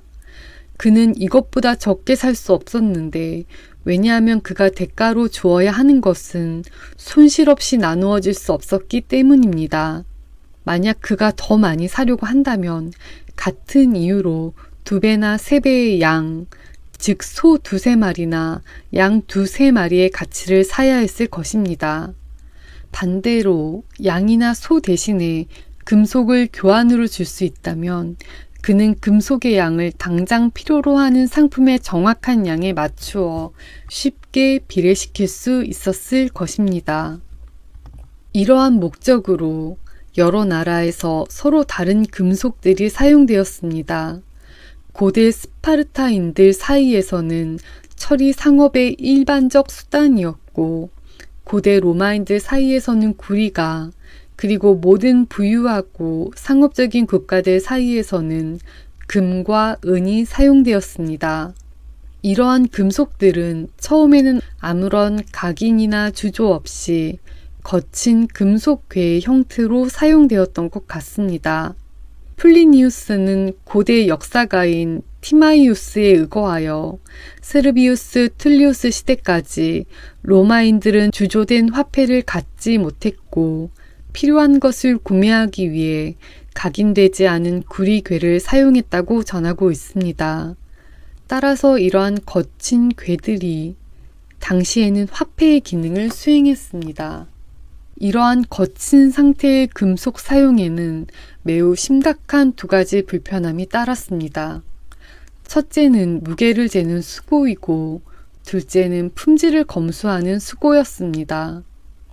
귀금속의 경우 양의 작은 차이가 가치의 큰 차이를 만들어내므로 적절한 정확성으로 무게를 재는 일조차 매우 정확한 저울과 추를 필요로 합니다. 특히 금의 무게를 재는 것은 매우 섬세한 작업입니다. 물론 거친 금속의 경우에는 작은 오차가 별 결과를 낳지 않을 것이므로 의심할 여지 없이 덜 정확해도 괜찮을 것입니다. 그러나 가난한 사람이 1파딩 어치의 물건을 사거나 팔 때마다 그 1파딩의 무게를 재야 한다면 우리는 그것이 극도로 번거로운 일일 것입니다. 품질을 검수하는 작업은 더욱 어렵고 지루합니다. 그리고 적절한 용매와 함께 금속의 일부를 도가니에서 제대로 녹이지 않는 한 그로부터 도출될 수 있는 어떤 결론도 극도로 불확실합니다. 그러나 주조화폐 제도가 생기기 전에는 이러한 지루하고 어려운 작업을 거치지 않는 한 사람들은 심한 사기에 노출될 수밖에 없었습니다. 그리고 순은이나 순동 1파운드 무게 대신에 그들의 물건과 교환으로 가장 조잡하고 값싼 재료들의 혼합물을 받을 수도 있었을 것입니다.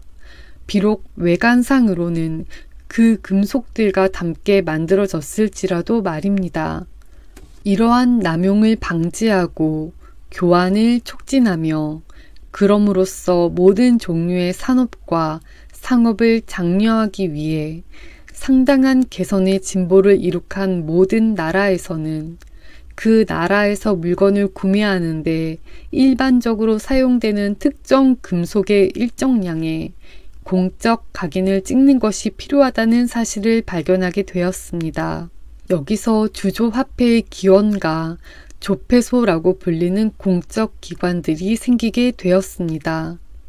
이 제도들은 양모와 직물의 검사관들 및 각인 담당자들의 제도와 본질적으로 같습니다.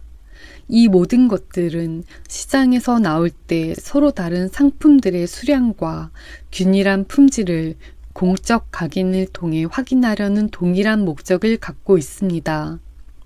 유통 금속에 찍힌 이런 종류의 최초 공적 각인들은 많은 경우에 확인하기가 가장 어렵고 가장 중요한 것, 즉 금속의 품질이나 순도를 보증하려는 의도였던 것 같으며 현재 음판과 은괴에 찍히는 스터링 마크나 때때로 금괴에 찍히는 스페인 마크와 유사했습니다.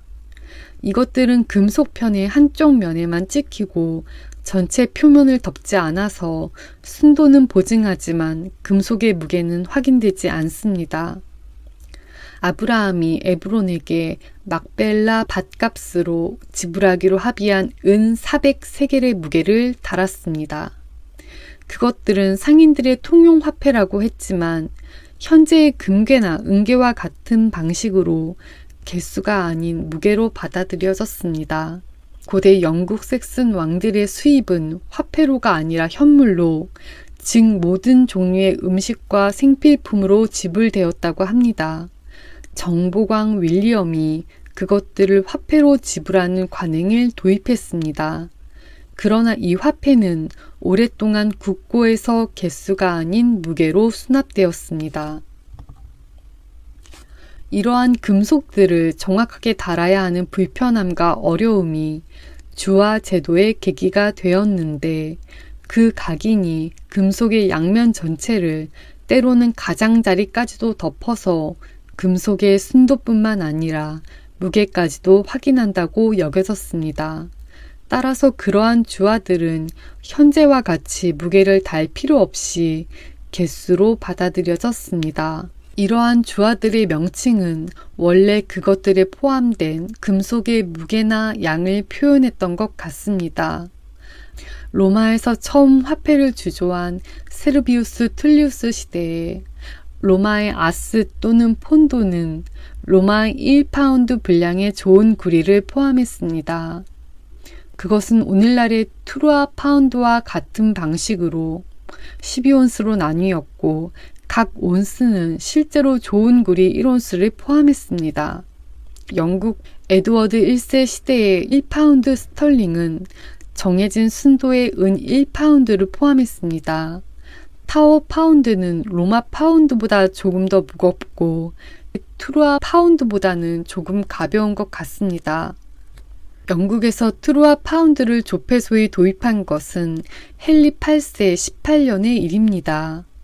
프랑스 리브르는 샤르마뉴 시대의 순도의 은 1파운드에 해당했습니다. 상파뉴의 트루아 시장은 그 당시 유럽의 모든 나라 사람들이 드나들었고, 그렇게 유명한 시장의 도량형은 일반적으로 알려지고 신뢰받았습니다. 스코틀랜드 화폐 파운드는 알렉산더 1세부터 로버트 브루스 시대까지 영국 파운드 스털링과 같은 무게와 순도의 은 1파운드에 해당했습니다. 영국, 프랑스, 스코틀랜드의 페니들도 원래는 모두 실제 페니 무게의 은, 즉 1온스의 20분의 1, 1파운드의 240분의 1에 해당했습니다. 실링 역시 원래는 무게의 명칭이었던 것 같습니다. 헨리 3세의 고대 법령은 미리 쿼터당 12실링일 때 1파딩의 빵은 11실링 4펜스의 무게가 나가야 한다고 말합니다. 그러나 실링과 페니 사이의 비율이나 실링과 파운드 사이의 비율은 페니와 파운드 사이의 비율만큼 일정하고 균일하지 않았던 것 같습니다.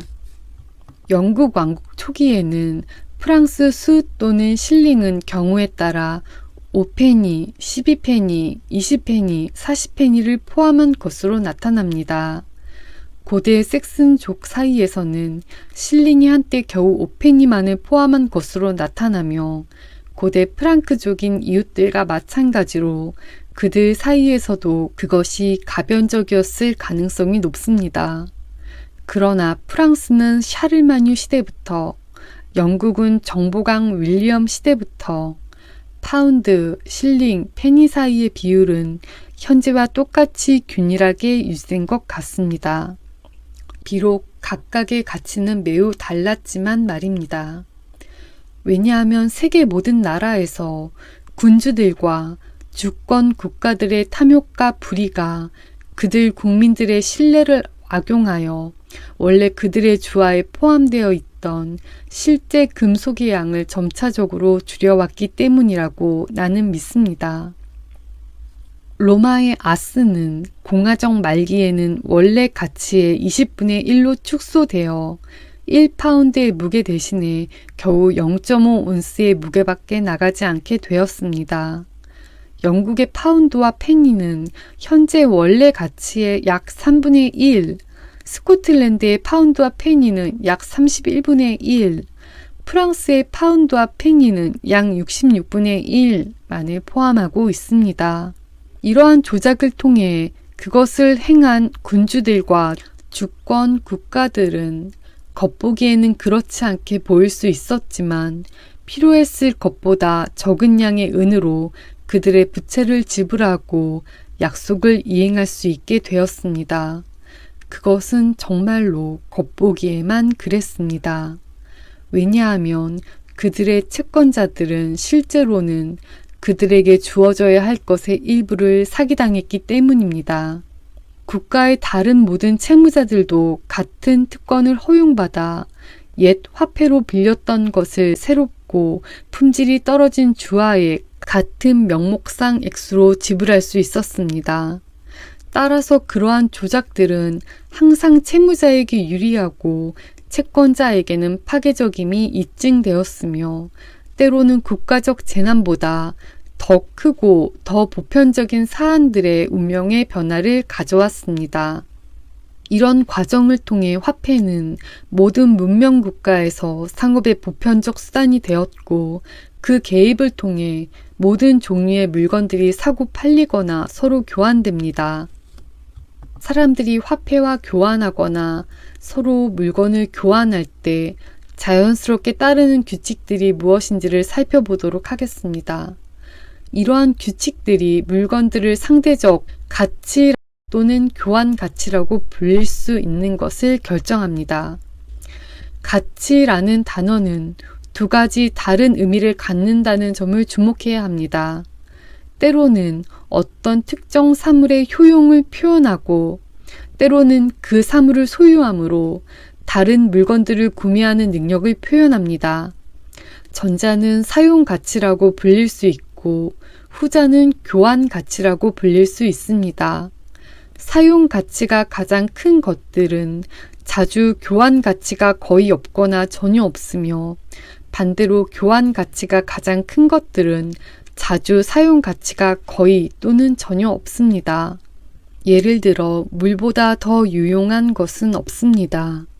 그러나 그곳으로는 거의 아무것도 구매할 수 없습니다. 그것과 교환으로 얻을 수 있는 것은 거의 없습니다. 반대로 다이아몬드는 사용 가치가 거의 없지만 그것과 교환으로 매우 많은 양의 다른 물건들을 쉽게 얻을 수 있습니다. 상품들의 교환 가치를 규정하는 원리들을 조사하기 위해 다음을 설명합니다. 첫째, 이 교환 가치의 실질적인 척도가 무엇인지, 즉 모든 상품의 진정한 가격이 무엇으로 구성되어 있는지.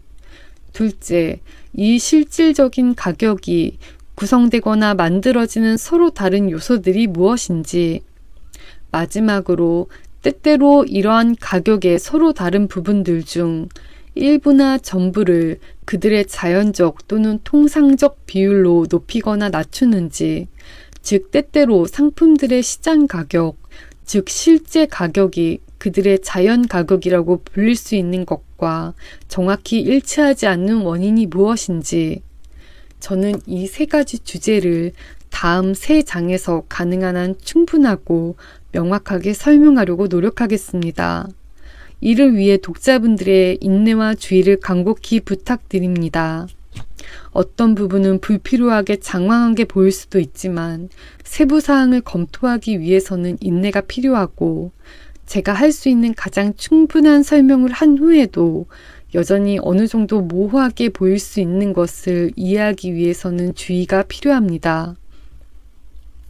저는 명료하다는 것을 확실히 하기 위해 다소 장황해질 위험을 기꺼이 감수하려고 하며 명료해지기 위해 최선을 다한 후에도 그 자체의 본질상 극도로 추상적인 주제에는 여전히 어떤 모호함이 남아 있을 수도 있습니다.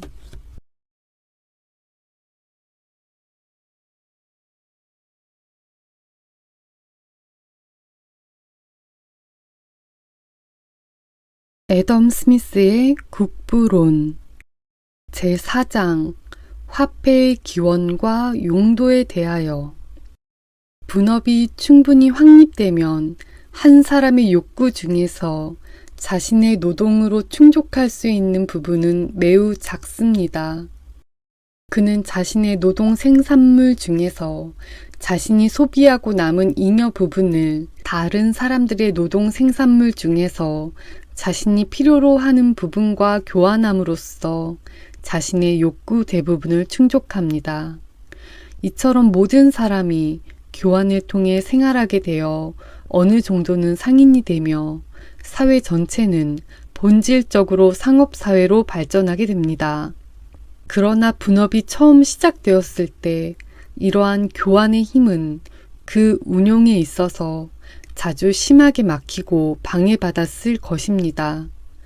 예를 들어 한 사람은 어떤 상품을 자신이 필요로 하는 것보다 많이 가지고 있는데 다른 사람은 그것이 부족하다고 가정해 봅시다.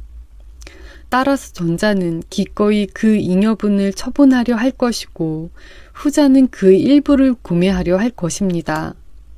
그러나 후자가 우연히 전자가 필요로 하는 것을 전혀 가지고 있지 않다면 그들 사이에는 아무런 교환도 이루어질 수 없습니다. 정육점 주인이 자신이 소비할 수 있는 것보다 많은 고기를 가게에 가지고 있고 양조업자와 제빵업자가 각각 그것의 일부를 구매하려 한다고 합시다. 그러나 그들이 교환으로 제공할 수 있는 것은 각자의 업종에서 생산되는 서로 다른 생산물 뿐이고 정육점 주인은 이미 당장 필요한 빵과 맥주를 모두 갖추고 있습니다.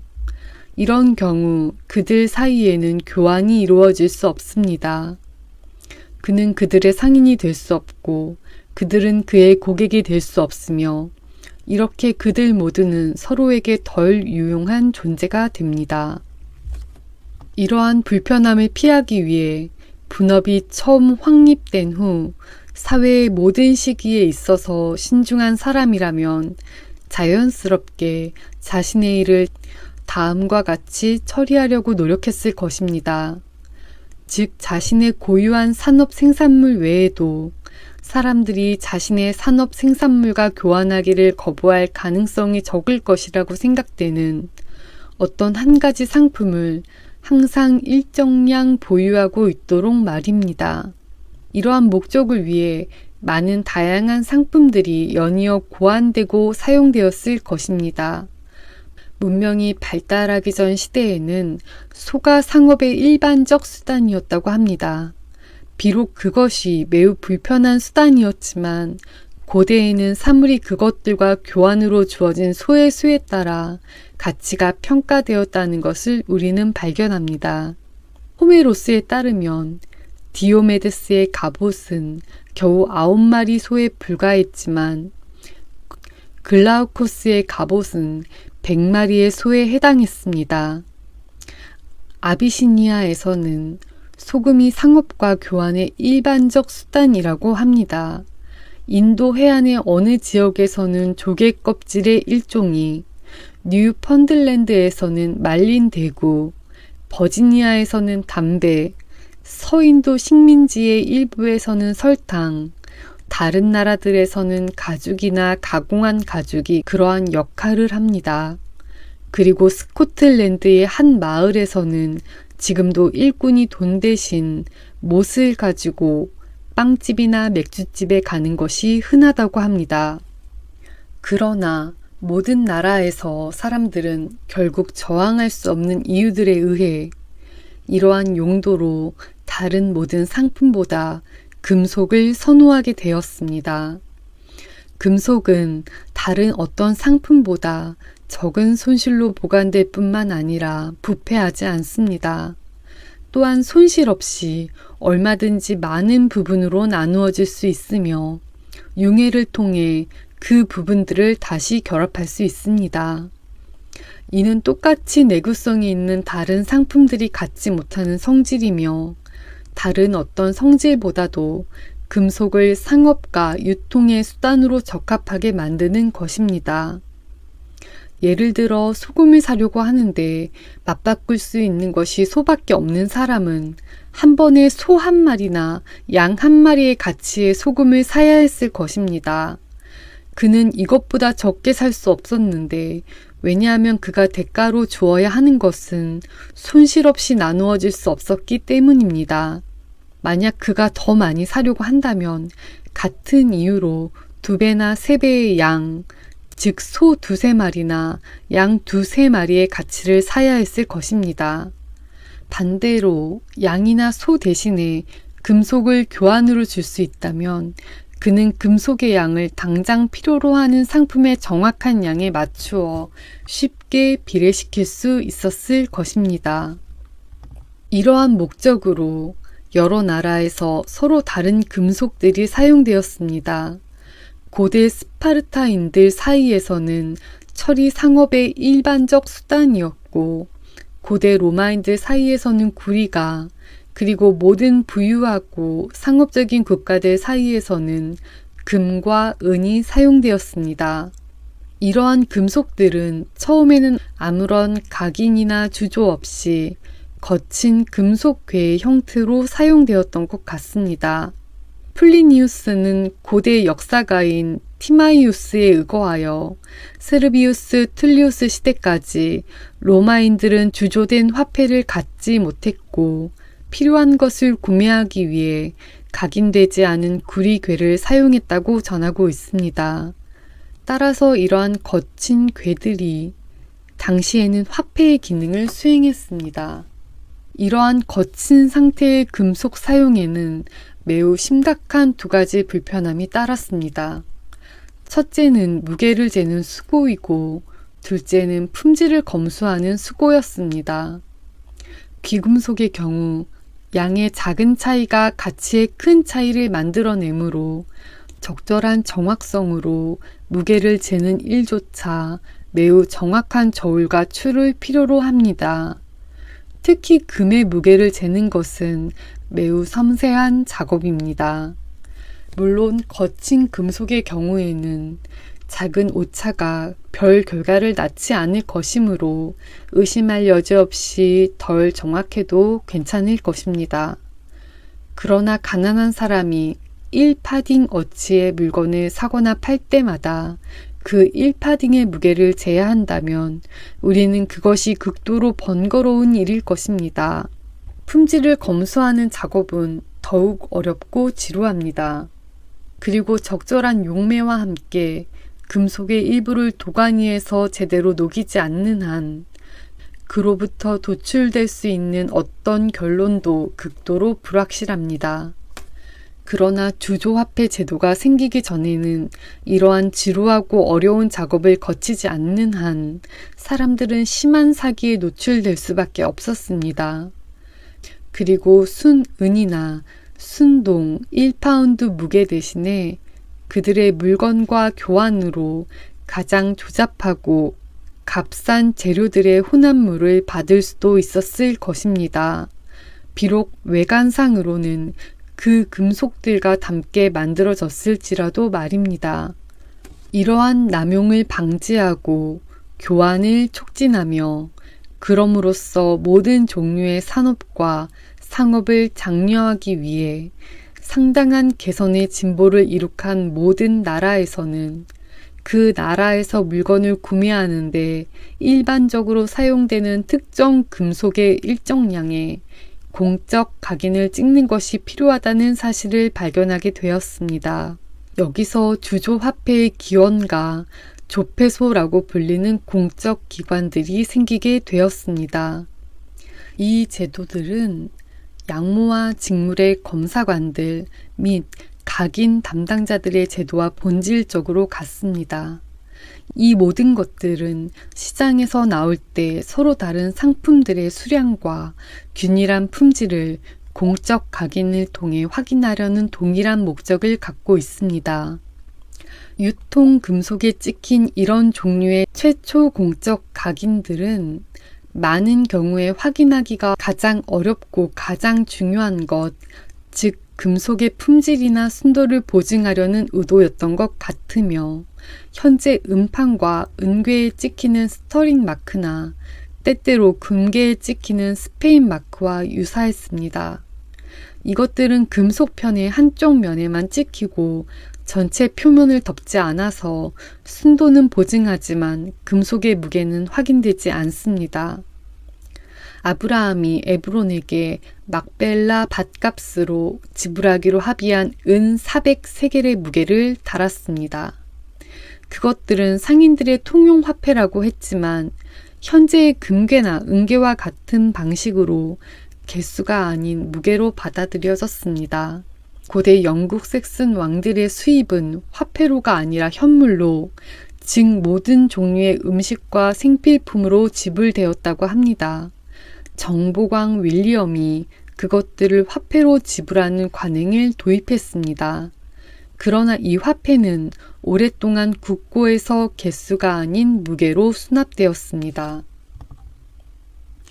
이러한 금속들을 정확하게 달아야 하는 불편함과 어려움이 주화 제도의 계기가 되었는데, 그 각인이 금속의 양면 전체를 때로는 가장자리까지도 덮어서 금속의 순도뿐만 아니라 무게까지도 확인한다고 여겨졌습니다. 따라서 그러한 주화들은 현재와 같이 무게를 달 필요 없이 개수로 받아들여졌습니다. 이러한 주화들의 명칭은 원래 그것들에 포함된 금속의 무게나 양을 표현했던 것 같습니다.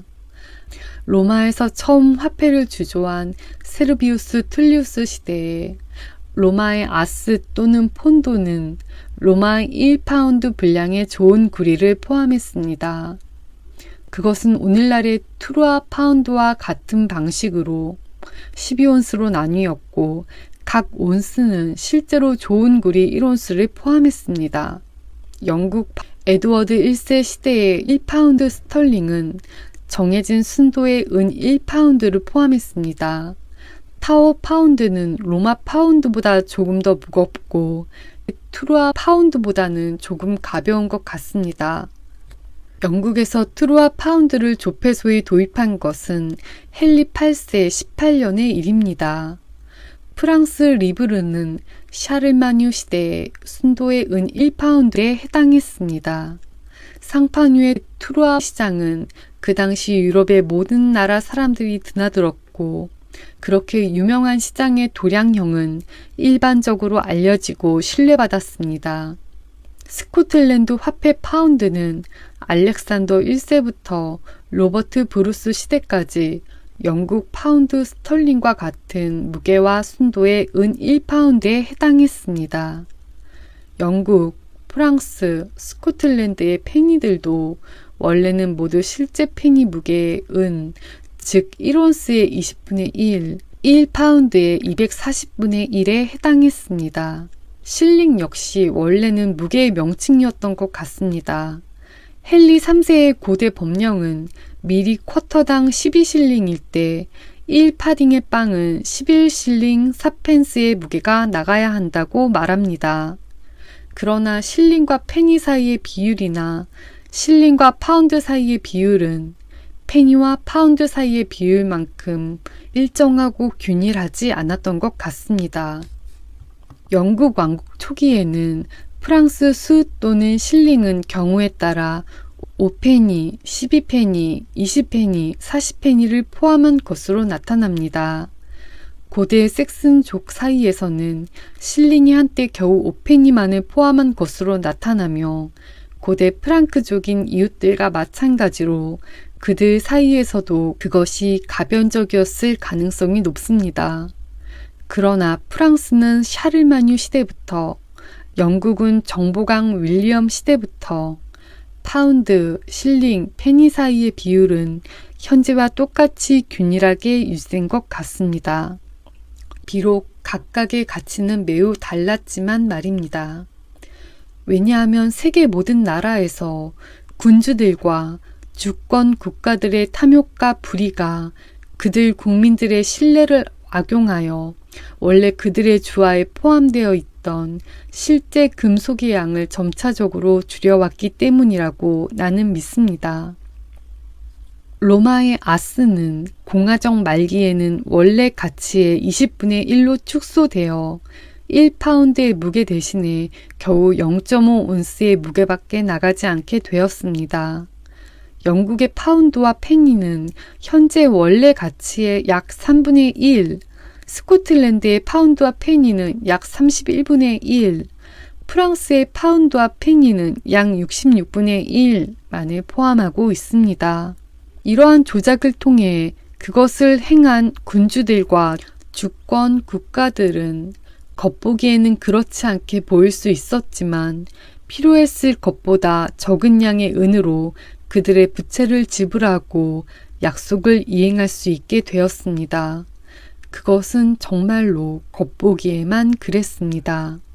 왜냐하면 그들의 채권자들은 실제로는 그들에게 주어져야 할 것의 일부를 사기당했기 때문입니다. 국가의 다른 모든 채무자들도 같은 특권을 허용받아 옛 화폐로 빌렸던 것을 새롭고 품질이 떨어진 주화에 같은 명목상 액수로 지불할 수 있었습니다. 따라서 그러한 조작들은 항상 채무자에게 유리하고 채권자에게는 파괴적임이 입증되었으며 때로는 국가적 재난보다 더 크고 더 보편적인 사안들의 운명의 변화를 가져왔습니다. 이런 과정을 통해 화폐는 모든 문명 국가에서 상업의 보편적 수단이 되었고 그 개입을 통해 모든 종류의 물건들이 사고 팔리거나 서로 교환됩니다. 사람들이 화폐와 교환하거나 서로 물건을 교환할 때 자연스럽게 따르는 규칙들이 무엇인지를 살펴보도록 하겠습니다. 이러한 규칙들이 물건들을 상대적 가치 또는 교환 가치라고 불릴 수 있는 것을 결정합니다. 가치라는 단어는 두 가지 다른 의미를 갖는다는 점을 주목해야 합니다. 때로는 어떤 특정 사물의 효용을 표현하고 때로는 그 사물을 소유함으로 다른 물건들을 구매하는 능력을 표현합니다. 전자는 사용 가치라고 불릴 수 있고 후자는 교환 가치라고 불릴 수 있습니다. 사용 가치가 가장 큰 것들은 자주 교환 가치가 거의 없거나 전혀 없으며 반대로 교환 가치가 가장 큰 것들은 자주 사용 가치가 거의 또는 전혀 없습니다. 예를 들어 물보다 더 유용한 것은 없습니다. 그러나 그곳으로는 거의 아무것도 구매할 수 없습니다. 그것과 교환으로 얻을 수 있는 것은 거의 없습니다. 반대로 다이아몬드는 사용 가치가 거의 없지만 그것과 교환으로 매우 많은 양의 다른 물건들을 쉽게 얻을 수 있습니다. 상품들의 교환 가치를 규정하는 원리들을 조사하기 위해 다음을 설명합니다. 첫째, 이 교환 가치의 실질적인 척도가 무엇인지, 즉 모든 상품의 진정한 가격이 무엇으로 구성되어 있는지. 둘째, 이 실질적인 가격이 구성되거나 만들어지는 서로 다른 요소들이 무엇인지. 마지막으로 때때로 이러한 가격의 서로 다른 부분들 중 일부나 전부를 그들의 자연적 또는 통상적 비율로 높이거나 낮추는지, 즉 때때로 상품들의 시장 가격, 즉 실제 가격이 그들의 자연 가격이라고 불릴 수 있는 것과 정확히 일치하지 않는 원인이 무엇인지. 저는 이 세 가지 주제를 다음 세 장에서 가능한 한 충분하고 명확하게 설명하려고 노력하겠습니다. 이를 위해 독자분들의 인내와 주의를 간곡히 부탁드립니다. 어떤 부분은 불필요하게 장황하게 보일 수도 있지만 세부 사항을 검토하기 위해서는 인내가 필요하고 제가 할 수 있는 가장 충분한 설명을 한 후에도 여전히 어느 정도 모호하게 보일 수 있는 것을 이해하기 위해서는 주의가 필요합니다. 저는 명료하다는 것을 확실히 하기 위해 다소 장황해질 위험을 기꺼이 감수하려고 하며 명료해지기 위해 최선을 다한 후에도 그 자체의 본질상 극도로 추상적인 주제에는 여전히 어떤 모호함이 남아 있을 수도 있습니다.